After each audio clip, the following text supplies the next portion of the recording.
பகவத்கீதை அந்த 4th சாப்டர்ல இந்த 3 ஸ்லோகம் வச்சு பார்க்க முடிஞ்சுதா?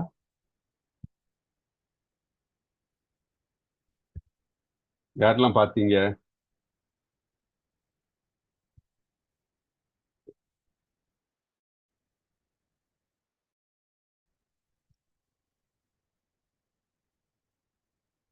ஓகே, அட்லீஸ்ட் நெக்ஸ்ட் கிளாஸ்ல பார்த்துட்டு வாங்க. ஓகே, ரொம்ப முக்கியம். ஏன்னா நீங்க வந்து அந்த ஸ்லோகம் ஒரு வாட்டி கம்ப்ளீட்டா வாசிச்சாதான் அவங்களுக்கு அந்த அண்டர்ஸ்டாண்டிங் நிறைய வரும். ஓகே, இப்போ நான் வந்து இப்போ பகவத்கீதை இப்போ ஒரு 4-5 கிளாஸ் செஷன்லாம் பார்த்தாச்சு. இந்த 5 வாட்டி பார்க்கும்போது வந்து ஒவ்வொரு வாட்டி நம்ம பகவத்கீதை படிக்கும்போது புது புது அர்த்தங்கள் நம்ம மனசுல தோணும், புது புது டவுட்ஸ் தோணும். இப்போ கண்டிப்பாக எல்லாரும் படிங்க அது. அதான் நான் போன செஷன்ல என்ன சொல்லியிருந்தேன்னா, இந்த மாதிரி பகவத்கீதா டெய்லி வந்து அட்லீஸ்ட் ஒரு 10 ஸ்லோகம் படிக்கணும். அதுல ஒரு 7 ஸ்லோகம் வந்து நம்ம வந்து இந்த இப்போ நம்ம கிளாஸ்ல எடுக்கிறது இல்லையா, அந்த இது பார்த்துட்டு அட்லீஸ்ட் ஒரு 3 ஸ்லோகம் வச்சு வந்து பழையது, தட் இஸ் சாப்டர் 1ல இருந்தே படிச்சுட்டு வாங்க. ஸோ மினிமம் ஒரு 10 ஸ்லோகம் ஒரு நாளைக்கு படிச்சீங்கன்னா வந்து உங்களுக்கு வந்து பகவத்கீதை கம்ப்ளீட்டா ஒரு வாட்டி ரிவைஸ் ஆகும். இந்த மாதிரி டவுட்ஸ் ஆன்சர் வருது, அப்புறம் வந்து வேற ஏதாச்சும் நம்மளோட practical application that is implement பண்ணும்போது நமக்கு வர சேலஞ்சஸ் ஆன்சர் இருந்தா கூட நம்ம டிஸ்கஸ் பண்ண முடியும், எல்லாம் பேசணும். ஸோ அதை ட்ரை பண்ணுங்க, please implement that. Okay okay, இப்போ நம்ம ப்ரேயர்ஸோட ஆரம்பிக்கலாம். ஓம் அஜ்ஞானத்திமிராந்தஸ்ய ஞானாஞ்சனசலாக்கயா चक्षुरुन्मिलितं येन तस्मै श्रीगुरुवे नमः। चैतन्यमनोभीष्टं स्थापितं येन भूतले स्वयं रूपकथा मह्यं ददाति स्वपदान्तिकं। हे कृष्णकरुणा सिन्धु दीनबन्धो जगत्पते गोपेश गोपिका कान्ता राधा कान्त नमस्तुते। सप्त काञ्चन गौराङ्गी राधे वृन्दावनेश्वरी वृषभानुसुते देवी प्रणमामि हरिप्रिये। वाञ्छाकल्पतरुभ्यश्च कृपा सिन्धुभ्य एव च पतितानां पावनेभ्यो वैष्णवेभ्यो नमो नमः। नमो ॐ विष्णुपदाय कृष्णप्रस्थाय भूतले श्रीमते भक्तिवेदान्त स्वामिन् इति नामिने। नमस्ते सरस्वती देवे गौरवाणी प्रचारिणी निर्विशेष शून्यवादी पाश्चात्य देशतारिणी। श्री कृष्ण चैतन्य प्रभु नित्यानंद श्री अद्वैत गदाधारा श्रीवासादि गौर भक्त वृंद। हरे कृष्णा कृष्ण कृष्णा हरे हरे, हरे राम राम राम हरे हरे, हरे कृष्णा कृष्ण कृष्णा हरे हरे, हरे राम राम राम हरे हरे, हरे कृष्णा कृष्ण कृष्णा हरे हरे, हरे राम राम राम हरे हरे, हरे कृष्णा। எல்லாருக்கும் வணக்கம். இப்போ நம்ம இன்னைக்கு சாப்டர் 4 டிஸ்கஸ் பண்ண போறோம். போன செஷன்ல வந்து சாப்டர் 4 தேர்ட் ஸ்லோகா வரைக்கும் பார்த்தோம். அந்த தேர்ட் ஸ்லோகா பார்க்கும்போது நம்ம என்ன டிஸ்கஸ் பண்ணோம்? பிரபுஜி சொன்ன மாதிரி பரம்பரை வழியாக எப்படி பகவத்கீதை கிருஷ்ணர் நமக்கு உபதேசித்தது நம்மளை வந்து அறிஞ்சிருக்கிறது, அந்த பரம்பரை பற்றி பார்த்தோம் நம்ம. ஸோ இதனால பரம்பரை முக்கியம், அதுவும் நம்ம பார்த்தோம். ஏன்னா பரம்பரை எதுக்கு முக்கியம் அப்படின்னா, அப்பதான் வந்து அந்த பரம்பரை முதலில் அது அந்த பகவத்கீதை என்ன, அதோடைய பொருள் என்ன, கருத்து அது அளிக்கப்பட்டதோ பரம்பரை வழியாக வரும்போது எந்தவித மாற்றமும் இல்லாமல் அது அப்படியே நம்ம வந்து அடையாது. அதனால்தான் பரம்பரை வழியாக நம்ம கேட்பது ரொம்ப முக்கியம் அப்படின்னு பார்த்தோம். அப்புறம் நம்ம என்ன பார்த்தோம்னா, போன செஷன்ல டீட்டெயிலா டிஸ்கஸ் பண்ணலாம்னு சொன்னேன். இந்த கிளாஸ்ல மாதாஜி ஒரு டவுட்னு கேட்டாங்க. தட் இஸ் நம்ம இந்த கல்பம் எவ்வளவு வருஷம், அதே பிரம்மாவின் ஒரு நாள்னா என்ன, இதெல்லாம். ஸோ அது வந்து நம்ம இன்னைக்கு பார்க்கலாம். இன்னைக்கு அதோட நம்ம ஸ்டார்ட் பண்ணலாம். ஓகே, ஸ்க்ரீன் ஷேர் பண்றேன்.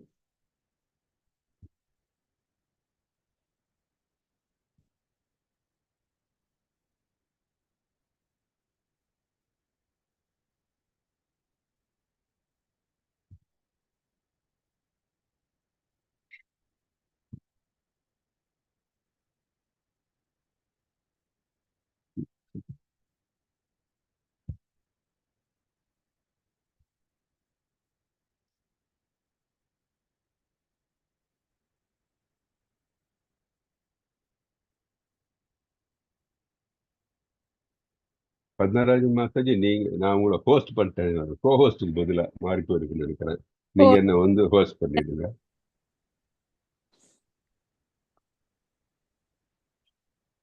அது எப்படி?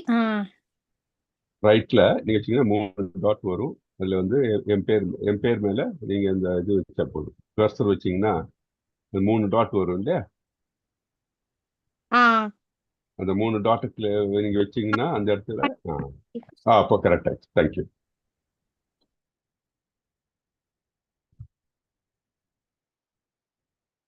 நான் உங்களை ஹோஸ்ட் பண்ணிடுறேன், ஸோ உங்களுக்கு ஈஸியா இருக்கும் மேனேஜ் பண்றதுக்கு. ஓகே பிரபுஜி. செல்லகுமார் பிரபுஜி, ஏன் ஹேண்ட் ரைஸ் பண்ணிருக்கீங்க பிரபுஜி? ஸ்லோகம் படிக்கிறதுக்காக இருக்கும். இப்பவே ஹேண்ட் ரைஸ் பண்ணிட்டாங்க. Very good. ஸ்க்ரீன் ஷேர் பண்ணி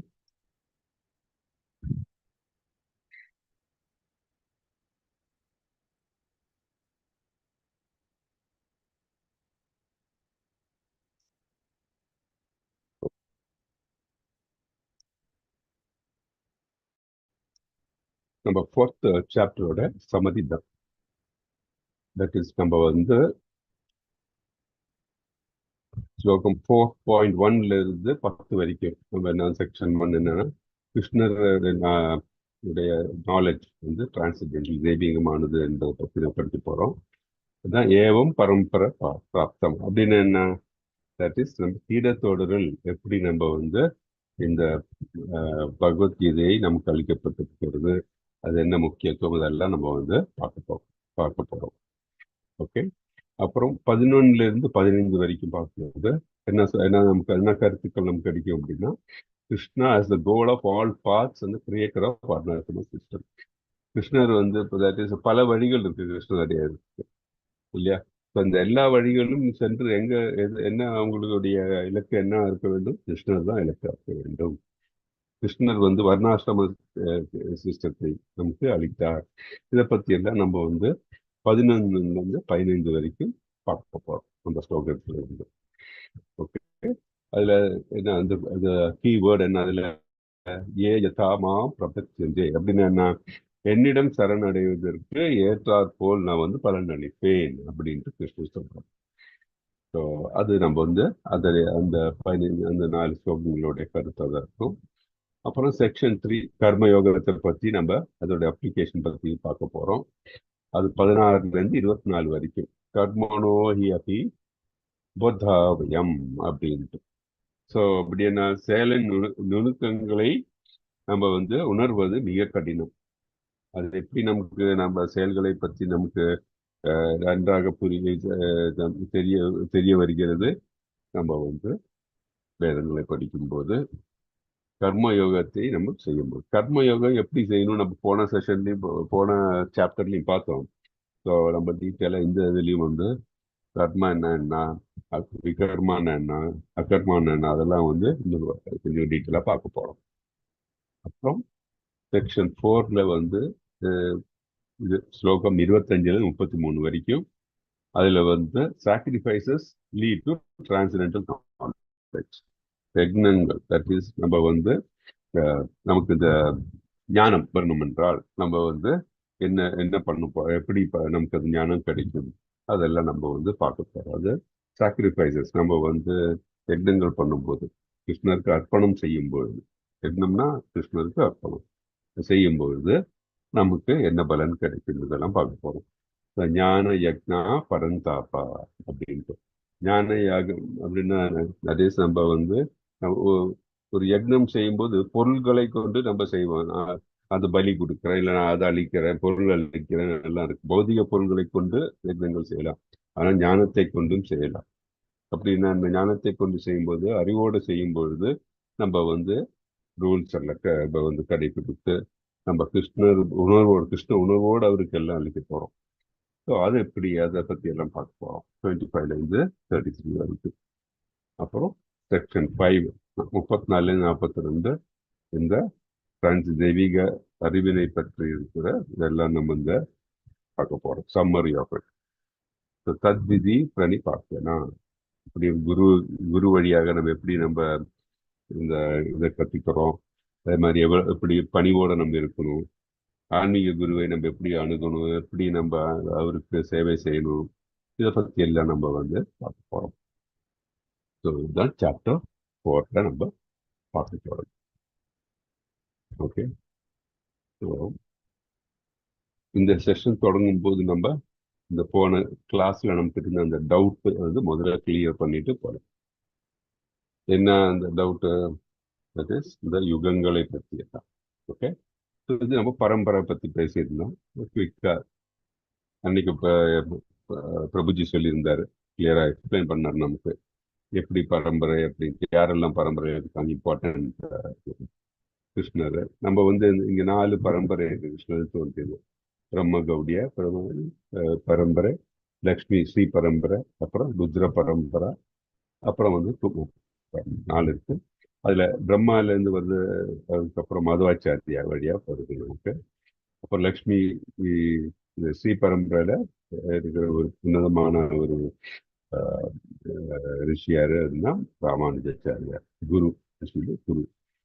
ருத்ர பரம்பரையில விஷ்ணு சாமி வழியாக தெரிஞ்சுக்கணும். குமார பரம்பரை நிம்பாட்டாச்சாரியா வழியாக. ஸோ நம்ம பிரம்ம கௌடிய பரம்பரையில பார்த்தீங்கன்னா இதுதான் பிரபுபாதர் வந்து 32வது குரு நமக்கு இல்லையா. அதே மாதிரி சைத்தன்ய மகாபிரபு அவரு 22வது, அது ஞாபகம் வச்சுக்கணும். சூரிய பகவான்ல இருந்து பிரம்மா, பிரம்மால இருந்து நாரதர், நாரதர்ல இருந்து பரம்பரை ஞாபகம் இருக்கா கொஞ்சம்? ஸோ டாஸ்க் அடுத்த செஷனுக்கு வரும்போது நம்ம இந்த பரம்பரையில இருக்கிற குருக்கள் யாரு அப்படின்ட்டு இப்போ நான் வந்து உங்களுக்கு காமிக்கிறேன், அதுவும் உங்களுக்கு வந்து எக்ஸ்பிளைன் பண்ணுறேன். பட் இருந்தாலும் எல்லாரும் வந்து ஒரு வாட்டி ரெஃப்ரெஷ் பண்ணுவாங்க. 32 குரு இருக்காங்க யாரெல்லாம் அப்படின்ட்டு நீங்க வந்து தெரிஞ்சுட்டு வர்றது பெட்டர். ஓகே, நான் உங்களுக்கு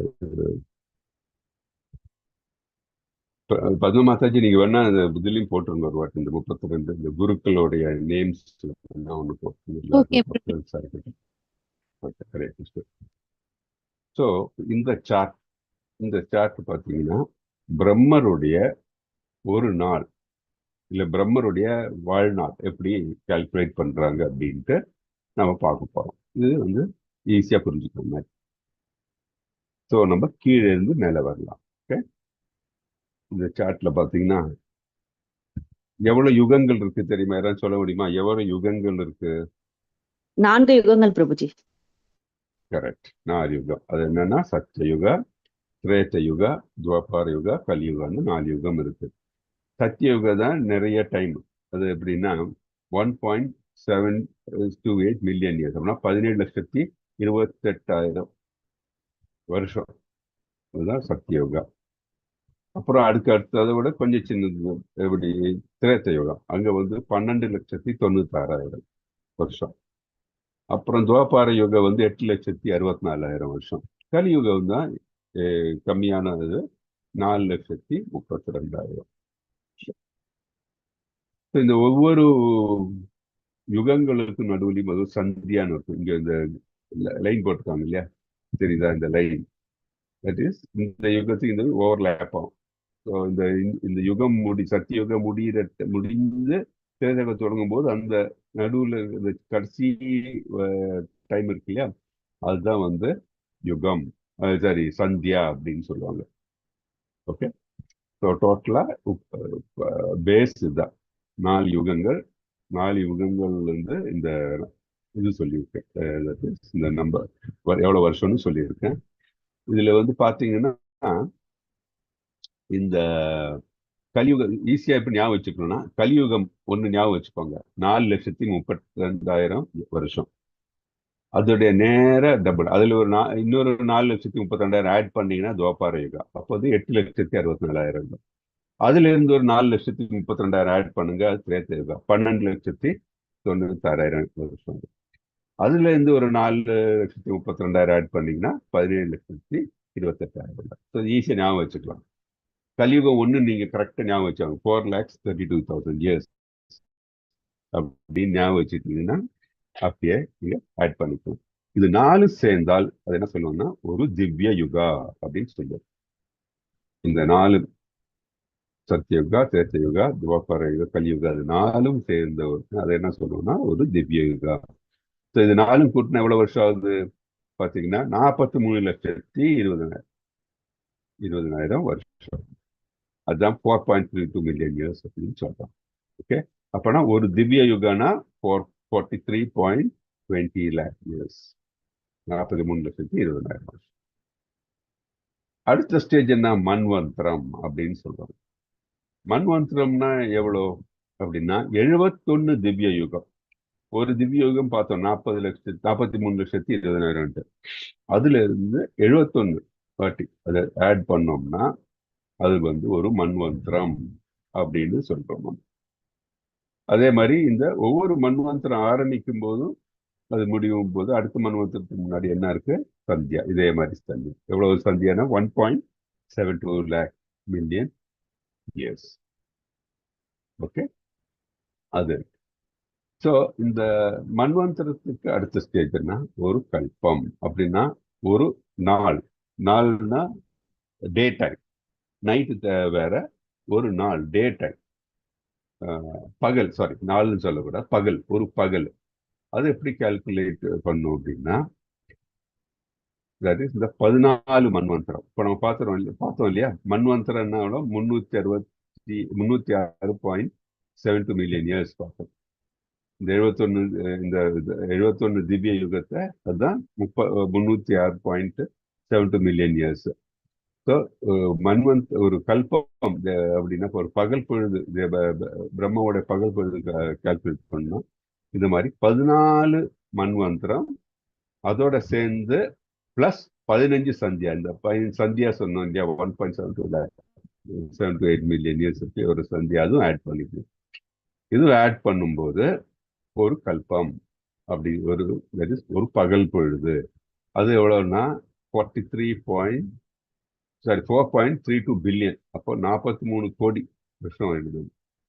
ஓகே, 4.32 பில்லியன் இயர்ஸ் ஒரு பகல் பொழுது. அதே மாதிரி இன்னொரு ராத்திரி பொழுதும் வருது. அப்போ எவ்வளோ ஆச்சு? ஒரு நாள் பிரம்மாவோட ஒரு நாள்னு சொல்லும்போது 8.64. இந்த 2 கல்பம் 8.64 இயர்ஸ் ஆயிடுது. ஓகே, அப்போ பிரம்மாவோட வாழ்நாள் எவ்வளவுன்னா அவரு 100 வருஷம் வாழ்றாரு. ஸோ ஒரு வருஷத்துக்கு எவ்வளவு? 360 நாள் அப்படின்னு கணக்கு வேதங்கள்ல சொல்லியிருக்கு. 360 நாள். ஸோ அதை மல்டிப்ளை பண்ணோம். இந்த 8.64 4.32 பிளஸ் 4.32 அதாவது 8.64 ஒரு நாள், பகமாவோட ஒரு நாள், இன்டூ 360 இன்டூ 100 அப்படின்னு பார்த்தீங்கன்னா 311.04 ட்ரில்லியன் இயர்ஸ் அப்படின்ட்டு இந்த டோட்டல் வரும். ஓகே, இது வந்து உங்களுக்கு இன்னும் ஈஸியா இருக்குது. அடுத்த ஸ்லைட்ல காமிப்பேன். இது பார்த்தீங்க இல்லையா? இந்த கல்பம் இது எப்படி வருதுன்ட்டு 14 இன்டூ 71 திவ்யோகம் 306.72 பிளஸ் 15 இது ரெண்டும் சேர்த்துனா எவ்வளவு வருதுன்னா டோட்டலா 4.22 பில்லியன் இயர்ஸ். இந்த 14 இன்டூ 306.7 இருக்கு இல்லையா? 306 இன்டூ 14 மன்வந்திரம் அப்படின்னா 4,294.08 மில்லியன் இயர்ஸ் பிளஸ் 15 சந்தியா பிளஸ் 15 இன்டூ 1.728னா 25.9 மில்லியன். ரெண்டு சேர்த்தா 4.2 மில்லியன் ஒரு கல்பம். இதோட கால்குலேஷன் இது. ஓகே, இப்போ வந்து இந்த சொன்னது வந்து உங்களுக்கு கொஞ்சம் கூட டீட்டெயிலாக சொல்லியிருக்கேன். ஒரு மனித வருடம் என்பது தேவர்களுக்கு ஒரு பகல் ஒரு இரவு மாதிரி ஒரு மனித வருடம்.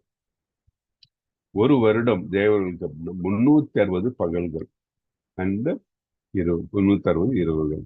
எனவே தேவர்களுக்கு ஒரு வருடம் 360 மனித ஆண்டுகள். இது எங்க சொல்லி இப்ப நம்ம சொன்னதெல்லாம் சாஸ்திரத்தை சொன்னது. நான் இதுமே நம்ம ஒரு இதுல சொல்ல. இது பாகவதத்துல 3.3வது காண்டம் 11வது சாப்டர் 12வது ஸ்லோகத்துல இது சொல்லியிருக்கு. அதே மாதிரி பாகவதத்துல 3வது காண்டம் 11வது சாப்டர் 19வது ஸ்லோகத்துல என்ன சொல்லியிருக்குன்னா இந்த ஆண்டுகளை பத்தி. சத்திய யுகம் எவ்வளவுன்னா 4800 தேவர்கள் ஆண்டுகள். திரேத்த யுகம் அப்படின்னா 3600 தேவர்கள் ஆண்டுகள். துவாபார யுகம் அப்படின்னா 2400 தேவர்கள் ஆண்டுகள். கலியுகம் அப்படின்னா 1600 தேவர்கள் ஆண்டுகள். இவ்வாறு சத்தியுகத்தின் காலம் எவ்வளவுன்னா 3800 இன்டூ 360. அதுதான் 1.72 லேக் பார்த்தோம் இல்லையா? 17,28,000. அது இப்படிதான் வந்து மனித ஆண்டுகள். திரேத்த யுகம் எப்படி கணக்கு வந்தது? 12 லட்சத்தி இதுன்னா அதுதான் 3800 இன்டூ 360. துவாபார யுகம்னா அதே 2400 இன்டூ 360 8.64. கலியுகத்தின் காலம் எப்படின்னா 1200 இன்டூ 360. ஓகே, அதான் நான் சொன்னேன், ஈஸியா ஞாபகம் வச்சுக்கிறது. கலியுகம் மட்டும் ஞாபகம் வச்சா போதும். 432,000 வருஷம் அப்படின்னா அதுல இருந்து இந்த 432 இப்படி ஆட் பண்ணிக்கிட்டே போனீங்கன்னா உங்களுக்கு இந்த அடுத்தடுத்து இருக்கிற யுகங்களுடைய கால ஆண்டுகள் தெரிஞ்சு வரும். இவ்வாறு ஒரு யுக சுழற்சி எவ்வளவுன்னா 43,20,000 மனித ஆண்டுகள் அப்படின்னு பார்த்தோம். மகாயுகம்னு சொல்லுவாங்க. ஓகே, இது பார்த்தீங்களா? அது திவ்ய யுகம் இல்லையா? அது மகாயுகம் அப்படின்னு சொல்றது ஒண்ணுதான். ஓகே, அதே மாதிரி பாகவதம் 3.11.23 பார்த்தீங்கன்னா 4 யுகங்களை 1000 பெருக்கினா பிரம்மாவனுடைய கிரகத்தில் ஒரு நாள் உருவாகிறது. பிரம்மாவின் ஒரு நாள் நம்ம பார்த்தோம். இதே போன்ற காலம் பிரம்மாவில் ஒரு இரவை கொண்டுள்ளது. அதில் பிரபஞ்சத்தை படைத்தவர் தூங்க செல்கிறார். இங்க பிரம்ம தூங்க செல்கிறார், இரவு இல்லையா? இவ்வாறு பிரம்மாவின் ஒரு நாள் அது ஒரு கல்பம் என்பது 43,20,000 இன்டூ 1000. தட் இஸ் 43.2 லேக் மனித ஆண்டுகள். இது பிரம்மாவின் ஒரு 4,320,000,000. இது நம்ம பார்த்தோம் இல்லையா? பிரம்மாவின் கல்பம் நம்ம கால்குலேட் பண்ணோம் இல்லையா? டே ஆஃப் பிரம்மா ஒரு பகல் பொழுது இவ்வளோ, அதே மாதிரி ராத்திரி பொழுதும் ஈக்குவலா இருக்கு அப்படின்னு பார்த்தோம். ஓகே, அதனாலதான் சொல்லுங்க, ஒரு பிரம்மாவின் ஒரு நாள் அப்படின்னா ஒரு பகல் ஒரு இரவு அப்படின்னு 2 கல்பம் அப்படின்னு 8.64 பில்லியன் இயர்ஸ். அப்புறம் பாகவதம் 3வது காண்டம் 11வது சாப்டர்ல 33வது ஸ்லோகத்துல பிரம்மாவின் ஆயுட்காலத்தை பற்றி டீட்டெயிலா சொல்லியிருக்கு. அவரு ஆயுள் காலம் 100 ஆண்டுகள் வாழ்கிறார். எனவே மனித ஆண்டுகள் பிரம்மாவின் ஆயுட்காலம் எப்படி நம்ம கணிக்கணும் அப்படின்னா அதுதான் 2 கல்பங்கள் இல்லையா? ஒரு நாள், ஒரு பகல், ஒரு ராத்திரி, அதுதான் 2 கல்பம். ஒரு வருடத்துக்கு எண்ணிக்கை அதை மல்டிப்ளை பண்ணணும். அப்புறம் 100ஆல பெருக்கணும், 100 வருஷம். ஸோ ஒரு 2 கல்பம்னா 8.64 பில்லியன் பார்த்தோம் இல்லையா? 8,640 பில்லியன். அதாவது இன்டூ 360 நாள் இன்டூ 100 வருடம். ஸோ 311. ஸோ இது இங்கிலீஷ் நம்ம இதில் சொல்ல போனோம்னா 3.11 trillion years. 311.04 trillion years. Okay, அதுதான் பிரம்மாவுடைய ஆயுட்காலம். இதை மகா கல்பம் அப்படின்னு சொல்றாங்க. ஓகே, நம்ம இது பார்த்து 4 யுகங்கள் சேர்ந்தது மகா யுகம், ஒரு கல்பம். இது மகா கல்பம் அப்படின்னு சொல்றாங்க. பிரம்மருடைய ஒரு வாழ்நாள் மகா கல்பம் அப்படின்னு சொல்றாங்க. ஓகே, எனி டவுட்ஸ் சொன்னது வரைக்கும்?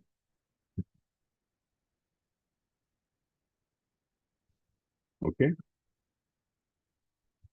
இப்ப பாத்தீங்கன்னா பிரம்மருடைய வாழ்க்கை இப்ப இந்த தற்சமயம் எப்படி இருக்குன்னு பார்த்தா அவர் 50 வருஷம் ஆயிடுச்சு. ஒரு 50 வருஷம் முடிஞ்சு போச்சு பிரம்மாவுடைய வாழ்நாள்ல. ஸோ அது என்ன 155.52 ட்ரில்லியன் இயர்ஸ். இப்போ எவ்வளவு மன்வந்தரம் முடிஞ்சு போச்சு அப்படின்னா 6. இப்போ நம்ம 7வது மன்வந்தரத்துல இருக்கோம். ஸோ அது எவ்வளவுன்னா 1851 மில்லியன் இயர் முடிஞ்சு போச்சு. இப்போ எவ்வளவு யுகம் 71 இது பார்த்து யுக சைக்கிள் பார்த்தோம் இல்லையா, 27 முடிஞ்சு போச்சு. 116.4 மில்லியன் இயர்ஸ். இப்போ இதெல்லாம் எந்தெந்த கல்பங்கள் முடிஞ்சது, எந்தெந்த இதுன்னா பார்த்தா சத்தியுகம், இந்த யுகம் முடிஞ்சதை பார்த்தா சத்தியுகம், தேசயுகம், தவபார யுகம் முடிஞ்சு போச்சு. இந்த கலியுகத்துல எவ்வளவு வருஷம் முடிஞ்சு போயிருக்கு இது வரைக்கும் அப்படின்னு பார்த்தா 5118 வருஷம் முடிஞ்சு போச்சிருக்கோம். ஓகே,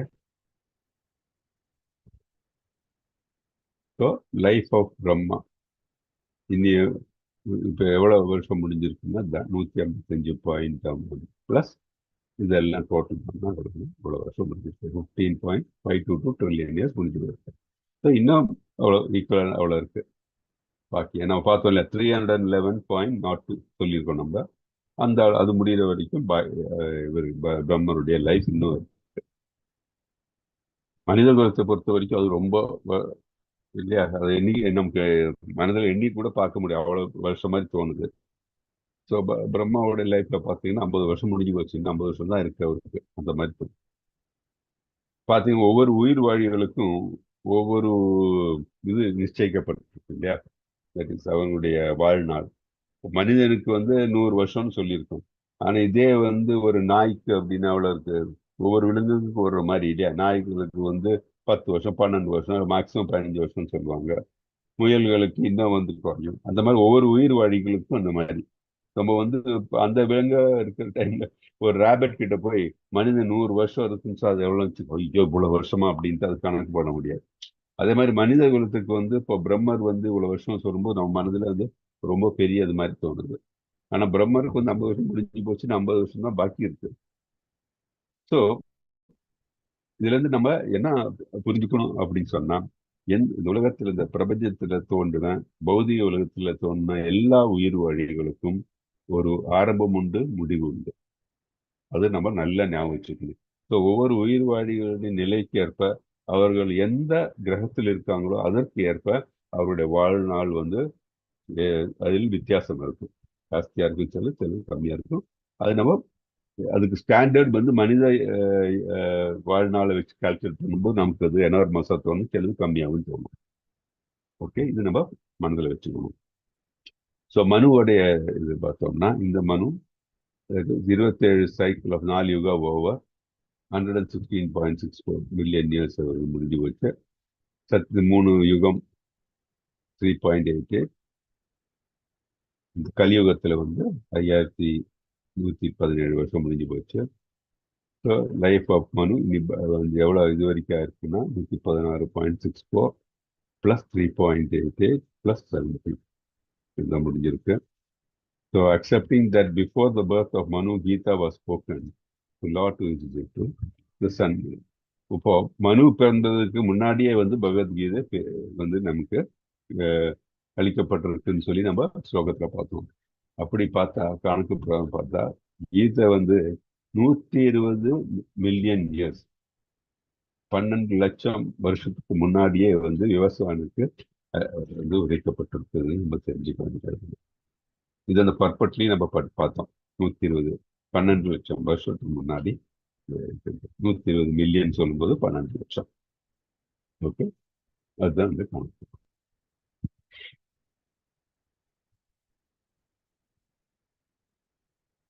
ஸோ மகாபாரதத்துல ஸோ இதுல என்ன நம்ம புரிஞ்சுக்கணும் அப்படின்னா, பகவத்கீதை அளிக்கப்பட்டு பகவத்கீதை அதோடைய எப்போ நமக்கு அளிக்கப்பட்டிருக்குதுன்னு சொன்னா, அது இப்போ மற்ற மதங்களோ மற்ற தர்மங்களோ மாதிரியோ இப்போ 1000 வருஷம் இல்லை 2000 வருஷம் அந்த மாதிரி கிடையாது. லட்சக்கணக்கில் இல்லையா? அந்த அளவுக்கு அவ்வளவு வருஷங்களுக்கு முன்னால வந்து பகவத்கீதை வைக்கப்பட்டிருக்கு. அவ்வளவு பழமையானது, முதன்மையானது. அது நமக்கு பரம்பரை வழியா நமக்கு வந்து சேர்ந்திருக்கிறது. இது நம்ம புரிஞ்சுக்கணும். ஓகே. ஸோ கீதை கிருஷ்ணர் எப்போ உபதேசித்தார் அப்படின்னா 2 மில்லியன், அதாவது 20 லட்சம் வருஷத்துக்கு முன்னாடி வந்து, that is 2 million years before வந்து he has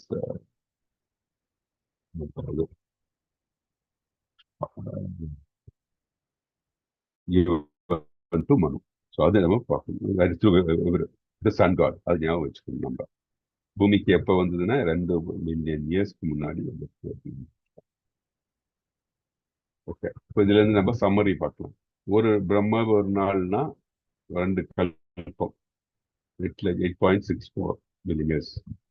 ஒரு மணி நேரம், பிரம்மருடைய 1 மணி நேரம் அப்படின்னா எவ்வளோன்னா, நம்மளுடைய மனித இது பார்க்கும்போது 360 மில்லியன் இயர்ஸ், 3,60,00,000 இல்லையா?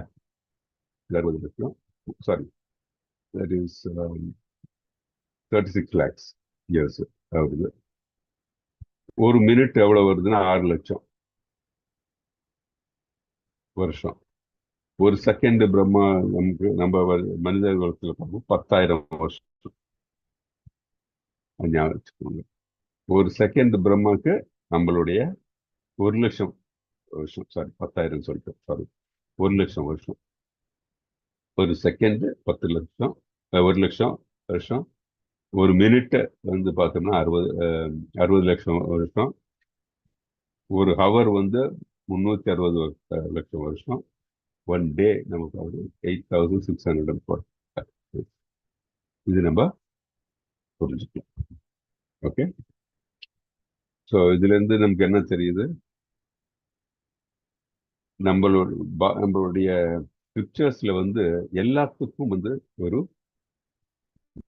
பேசிஸ் இருக்கு. ஏதோ கதை எழுதுனதோ அந்த மாதிரி கிடையாது. எல்லாத்துக்கும் ஒரு பேசிஸ் இருக்குன்னு புரியுது. ஓகே. ஸோ இப்போ இதுல ஏதாச்சும் டவுட் இருக்கா? ஏதாச்சும் கேட்க விரும்புங்களா?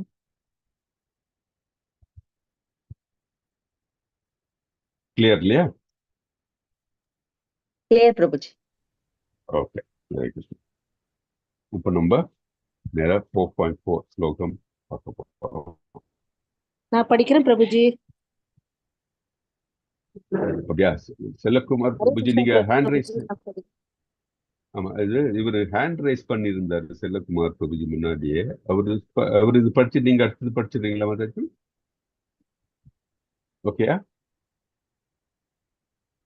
ஓகே பிரபுஜி, அவங்க அடுத்தது படிப்பாங்க பிரபுஜி. இப்ப செல்லக்குமார் படிக்கட்டும் பிரபுஜி. ஓகே.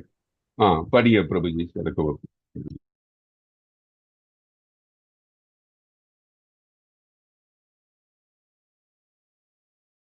ஸ்கிரீன் ஷேர் பண்ணல பிரபுஜி.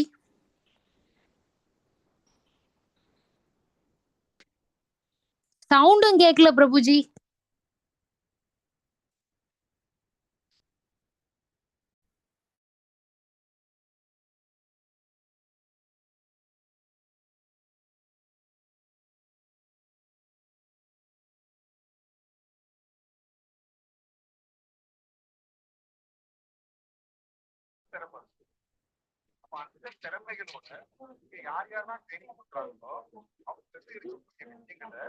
ஹரே கிருஷ்ணா பிரபுஜி, நீங்க பேசுறது கேட்கல பிரபுஜி.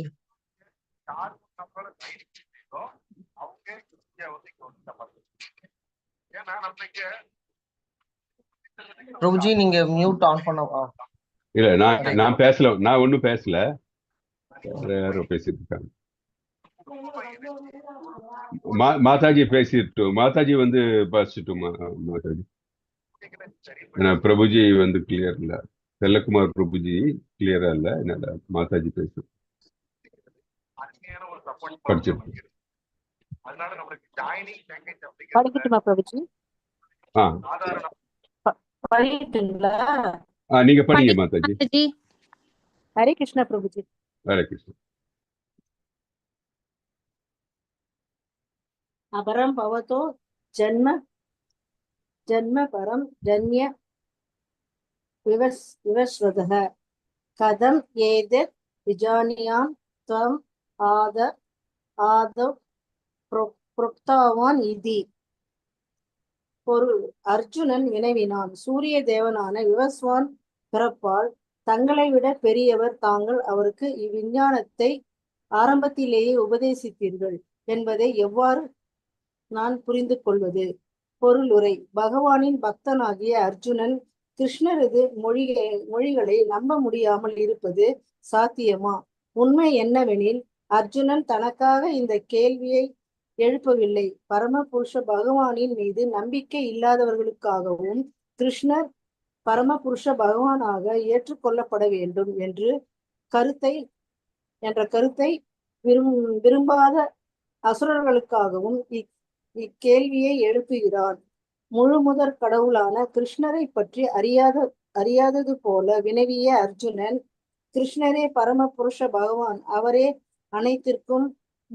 அனைத்திற்கும் மூலம், அவரே உன்னதத்தின் இறுதி நிலை என்பதை பக்குவமாக அறிந்திருந்தான் என்பது 10ஆம் அத்தியாயத்தின் தெளிவாக விளங்கும். அதே சமயத்தில் இப்பூவுலகில் தேவகியின் மைந்தனாக கிருஷ்ணர் தோன்றியதும் உண்மையே. அவ்வாறு தோன்றிய போதும் அவர் எவ்வாறு அதே நித்திய மூல புருஷராகவும் பரமபுருஷ பகவானாகவுமே திகழ்ந்தவர் என்பதை சாதாரண மனிதனால் புரிந்து கொள்ள முடியாது.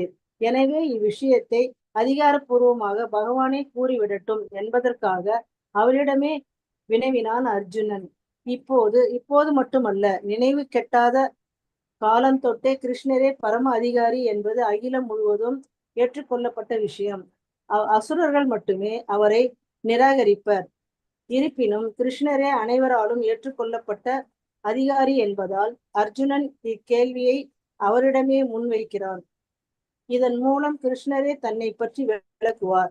இல்லையேல் எப்போதும் கிருஷ்ணரை இழிவுபடுத்த முயற்சி செய்யும் அசுரர்களுக்கும் அசுர நண்பர்களுக்கும் தகுந்தாற் போல சில அசுரர்கள் கிருஷ்ணரை பற்றி தவறாக தகவல்களை கொடுத்து விடுவர். ஒவ்வொருவரும் தத்தம் சுய நன்மையை கருதியாவது கிருஷ்ண விஞ்ஞானத்தை அறிந்து கொள்வது இன்றியமையாததாகும். எனவே கிருஷ்ணரே அவரை பற்றி கூறுவது அனைத்து உலகங்களுக்கும் நன்மை பயப்பதாகும். கிருஷ்ணா தன்னை பற்றி கூறக்கூடிய விளக்கங்கள் அசுரர்களுக்கு வினோதமாக தெரியலாம். ஏனெனில் அவர்கள் கிருஷ்ணரை தங்களது கண்ணோட்டத்திலேயே எப்போதும்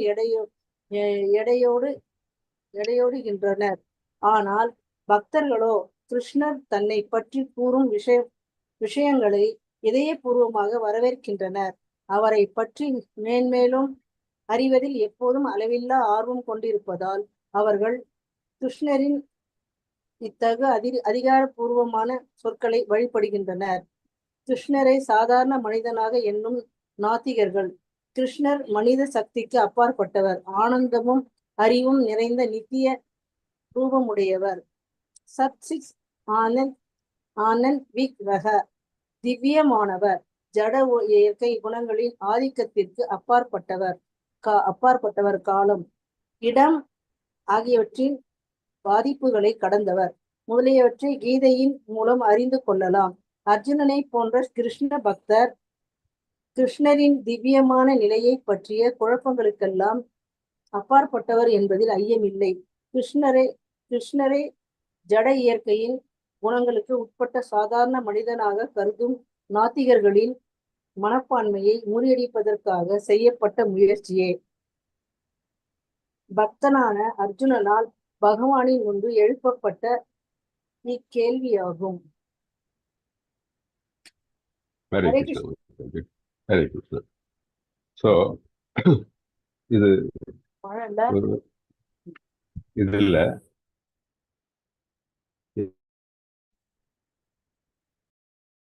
என்ன கேட்கிறாரு அர்ஜுனன்? பெரியவா ஏன் அப்படி சொல்றதுக்கு காரணம்?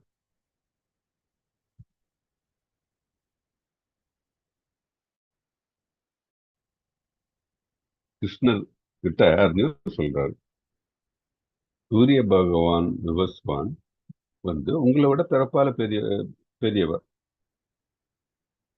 தாங்கள் அவருக்கு ஞானத்தை ஆரம்பத்தில் உபதேசித்தீர்கள்னா எப்படி அதை நாம் புரிந்து கொள்வது, அதை எப்படி நம்புறதுன்னு கேட்கிறாரு. யாராவது சொல்ல முடியுமா எதனால இந்த கேள்வி அப்படின்ட்டு?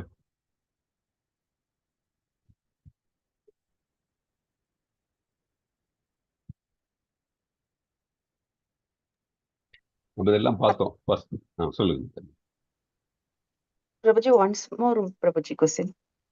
ஃபர்ஸ்ட் அர்ஜுனர் கேட்கிறார், இல்ல என்ன கேட்கிறாரு கிருஷ்ணர் கிட்ட? சூரிய தேவனான விவஸ்வான் பிறப்பால் தங்களை விட பெரியவர் அப்படின்னு கேட்கிறார்.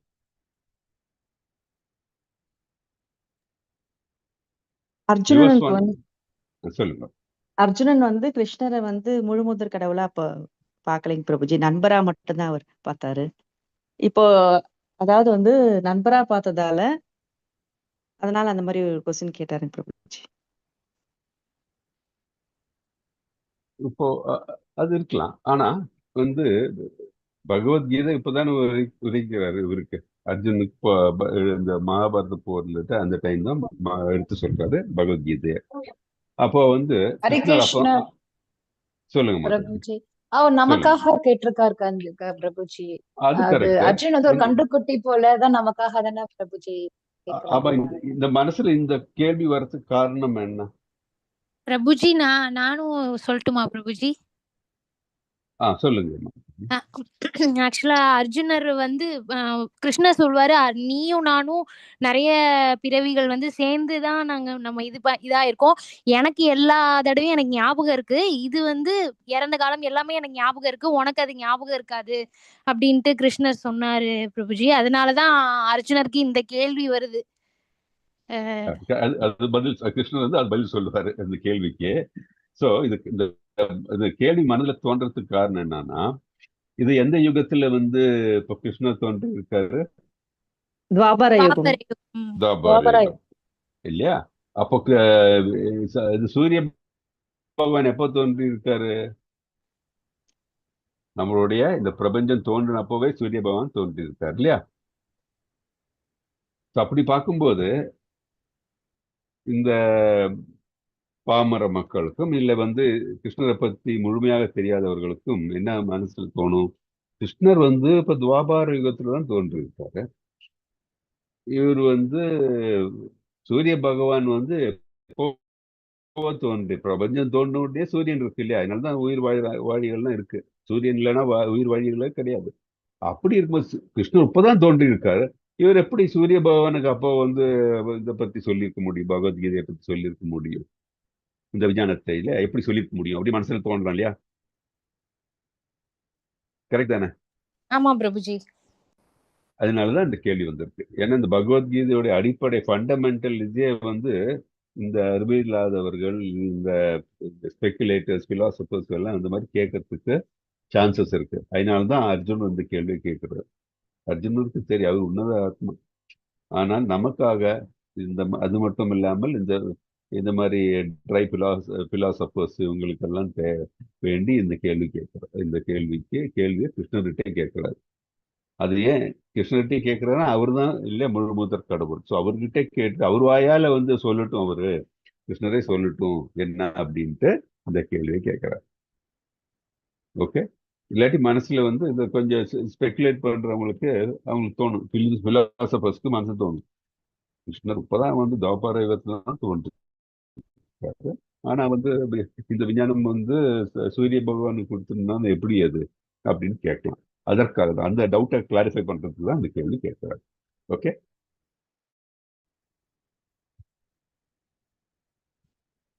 புரியுது இல்லையா? புரியுதுங்க பிரபுஜி. ஓகே ஹரே கிருஷ்ணா. ஹரே கிருஷ்ணா. கிருஷ்ணா. அது ஞாபகம் வச்சுக்கோங்க.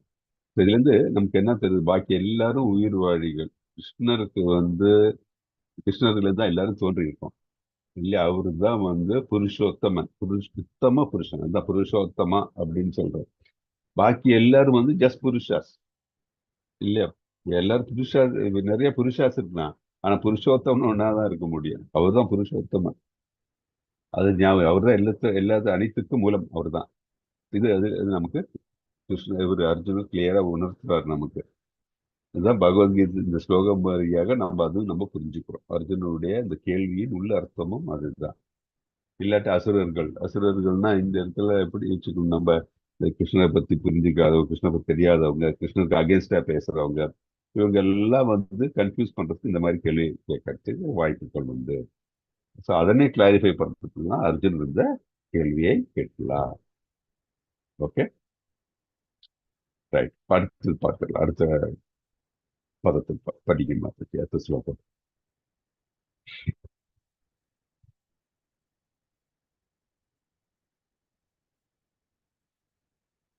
யார் படிக்கிறா அடுத்த ஸ்லோகம்?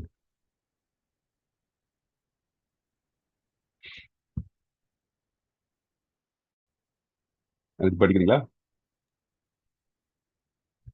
ஹரே கிருஷ்ணா பிரபுஜி. படிக்கணும், தெரியும்.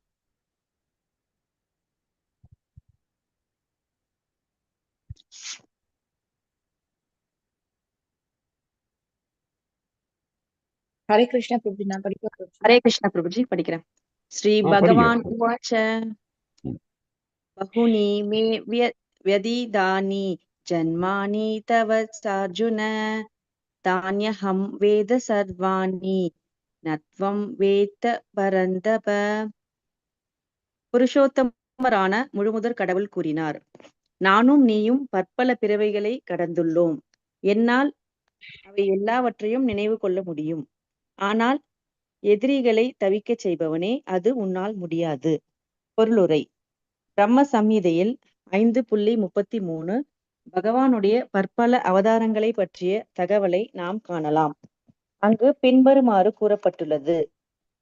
அத்வைதமச்சுதம் அநாதிம் அனந்த ரூபம் ஆத்யம் புராண புருஷம் நவயவனம் ச வேதேஷு துர்லபம் அதுர்லபம் ஆத்ம பக்தௌ கோவிந்தமாதி புருஷம் தமஹம் பஜாமி.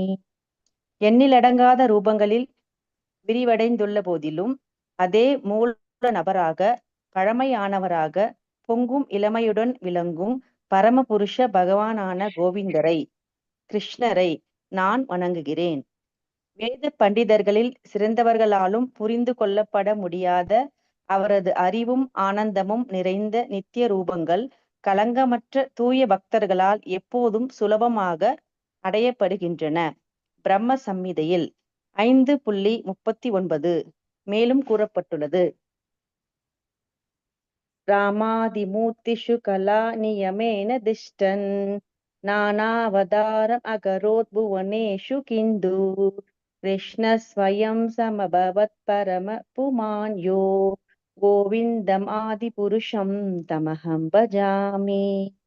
ராமர், நரசிம்மர் முதலிய எண்ணற்ற அவதாரங்களாகவும் பல உப அவதாரங்களாகவும் எப்போதும் நிலை பெற்றுள்ள போதிலும் ஸ்வயமாகவும் அவதரிக்கும் மூல முழுமுதற் கடவுளான கிருஷ்ணரை, பரமபுருஷ பகவானான கோவிந்தரை நான் வழிபடுகிறேன். தனக்கு இணையானவர் எவரும் இல்லாத போதிலும் இறைவன் எண்ணற்ற ரூபங்களில் தோற்றமளிப்பதாக வேதங்களிலும் கூறப்பட்டுள்ளது. நிறத்தை பலவாறாக மாற்றிக்கொண்டாலும் தன்மை மாறாத வைடூரிய கல்லை போன்றவர் கடவுள். இந்த எண்ணற்ற ரூபங்கள் களங்கமற்ற தூய பக்தர்களால் புரிந்து கொள்ளப்பட முடியும். வேதங்களை படிப்பதனால் அல்ல. வேதேஷு துர்லபம் அதுர்லபம் ஆத்ம பக்தௌ. அர்ஜுனனை போன்ற பக்தர்கள் கடவுளின் நித்தியமான தோழர்கள். பகவான் எப்போதெல்லாம் அவதரிக்கிறாரோ அப்போதெல்லாம் அவரது பக்த நண்பர்களும் அவருக்கு பல்வேறு விதங்களில் தொண்டாற்றுவதற்காக அவருடன் தோன்றுகின்றனர். அர்ஜுனனும் அத்தகு பக்தர்களில் ஒருவன். பல கோடி வருடங்களுக்கு முன்பு பகவத்கீதையை சூரிய தேவனான விவஸ்வானுக்கு பகவான் கிருஷ்ணர் உபதேசித்த போது அர்ஜுனனும் வேறு வடிவில் அவருடனேயே இருந்துள்ளான் என்பது இந்த ஸ்லோகத்தில் இருந்து தெரிகின்றது. ஆனால் பகவானுக்கும் அர்ஜுனனுக்கும் உள்ள வேறுபாடு என்னவெனில், பகவானால் அந்நிகழ்ச்சியை நினைவு கூற முடிந்தது. ஆனால் அர்ஜுனனால் அதை நினைவு கூற முடியவில்லை. இதுவே முழுமுதற் கடவுளுக்கும் அவரது அம்சமான உயிர் வாழிக்கும் உள்ள வேறுபாடாகும். எதிரிகளை தவிக்கச் செய்யும் பலமுள்ள வீரன் என்று இங்கு அர்ஜுனன் அழைக்கப்பட்டாலும் தனது முந்தைய பிறவிகளில் என்ன நிகழ்ந்தது என்பதை நினைவுபடுத்திக் கொள்ள அவனால் முடியவில்லை. எனவே ஒரு ஜீவாத்மா பௌதீக மதிப்பில் எவ்வளவுதான் உயர்ந்தவனாக திகழ்ந்தாலும் பரமபுருஷருக்கு அவன் என்றுமே ஈடாக முடியாது. பகவானின் நிரந்தர தோழனான எவனும் நிச்சயமாக முக்தி பெற்ற ஆத்மாவே. இருப்பினும் அவன் என்றுமே பகவானுக்கு இணையாக முடியாது. பிரம்ம சம்ஹிதையில் பகவான் வீழ்ச்சி அடையாதவர், அச்சுத என்று வர்ணிக்கப்படுகிறார். அவரது பௌதீகத்துடன் தொடர்பு கொண்டாலும் தன்னை ஒருபோதும் அவர் மறப்பதில்லை. எனவே அர்ஜுனனை போன்ற முக்தி பெற்ற ஆத்மாவாக இருப்பினும் ஜீவாத்மா ஒருபோதும் எல்லா விதங்களிலும் இறைவனுக்கு சமமாக முடியாது. பகவானின் பக்தனாக உள்ள போதிலும் அர்ஜுனன் சில சமயங்களில் அவரது இயற்கையை மறக்கிறான். ஆனால் தெய்வீக கருணையின் மூலம் இறைவனது வீழ்ச்சியற்ற நிலையை பக்தனால் உடனடியாக புரிந்து கொள்ள முடியும். ஆனால் பக்தி அற்றவனும் அசுரனும் அவரது திவ்யமான இயற்கையை புரிந்து கொள்வது சாத்தியமல்ல.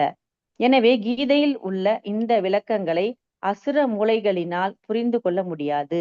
கிருஷ்ணர், அர்ஜுனன் என இருவருமே இயற்கையில் நித்தியமானவர்கள் என்ற போதிலும் பல கோடி வருடங்களுக்கு முன்பு செய்த செயல்கள் பகவானுக்கு ஞாபகம் இருக்க அர்ஜுனனால் அவற்றை நினைவிற்கொள்ள முடியவில்லை. தனது உடல் மாற்றத்தின் காரணத்தால் ஜீவாத்மா எல்லாவற்றையும் மறக்கின்றான் என்பதையும், பகவான் தனது சச்சிதானந்த உடலை மாற்றுவதில்லை என்பதால் அவரது நினைவு கொண்டுள்ளார் என்பதையும் நாம் இங்கு கவனிக்கலாம். அவர் அத்வைத, அவருக்கும் அவரது உடலுக்கும் வேறுபாடு இல்லாதவர் என்று அழைக்கப்படுகிறார். அவருடன் தொடர்புடைய அனைத்தும் ஆன்மீகமானதாகும். ஆனால் கட்டுண்ட ஆத்மாவோ தனது ஜட உடலில் இருந்து வேறுபட்டவன். பகவானுக்கும் அவரது உடலுக்கும் வேறுபாடில்லை என்பதால் அவர் பௌதீக மேடைக்கு இறங்கி வந்தாலும் அவரது நிலை சாதாரண உயிர் வாழியிடமிருந்து எப்போதும் வேறுபட்டதாகும். இறைவனது உன்னத இயற்கையை அசுரர்களால் புரிந்து கொள்ள முடியாது. பகவானே இதனை பின்வரும் ஸ்லோகத்தில் விளக்குகிறார். Hare Krishna Prabhuji. Very good, thank you. நல்லா you read it very well. அதே மாதிரி ஸ்லோகமும் நல்லா சொன்னீங்க. Very good. So thank you Prabhuji. Hare Krishna. So நமக்கு என்ன தெரியுது இதுல? மாதாஜி இப்போ முன்னாடி இதுக்கு எக்ஸ்பிளைன் பண்ணாங்க இல்லையா? அப்போதான் மாதாஜி சொன்னாங்க. ஸோ நானும் நீயும் பற்பல பிறவைகளை கடந்துள்ளோம், என்னால் அவை எல்லாவற்றையும் நினைவு கொள்ள முடியும் அப்படின்னு கிருஷ்ணன் சொல்றாரு. ஆனால் எதிர்களை தவிக்க செய்பவனே, அர்ஜுனுடைய அந்த மகிமையை சொல்றாரு, அது உன்னால் முடியாது. அதுதான் அந்த பொருளில் பிரபுபாதர் ரொம்ப அழகா சொன்னாரு. தட் இஸ் கிருஷ்ணர் அவருடைய எப்பவும் அவருடைய சச்சிதானந்த விக்கிரகம், அந்த சச்சிதானந்த விக்கிரகம் அந்த உருவிலிருந்து மாறுறது கிடையாது இல்லையா? அவர் அந்த உடல், அது சச்சிதானந்தம் அப்படின்னு என்ன? It's always eternal knowledge and bliss இருக்கிற அந்த உடல் இல்லையா? அது எப்போ மாறுறது. ஆனால் உயிர் வாழிகளுடைய உடல் எப்படி மாறும் அது நமக்கு தெரியும். இதனால் அந்த உயிர் வாழிகளுடைய உடல் மாறுது. கர்மாவுக்கு ஏற்ப மாறுதுன்னு பிரபுஜி.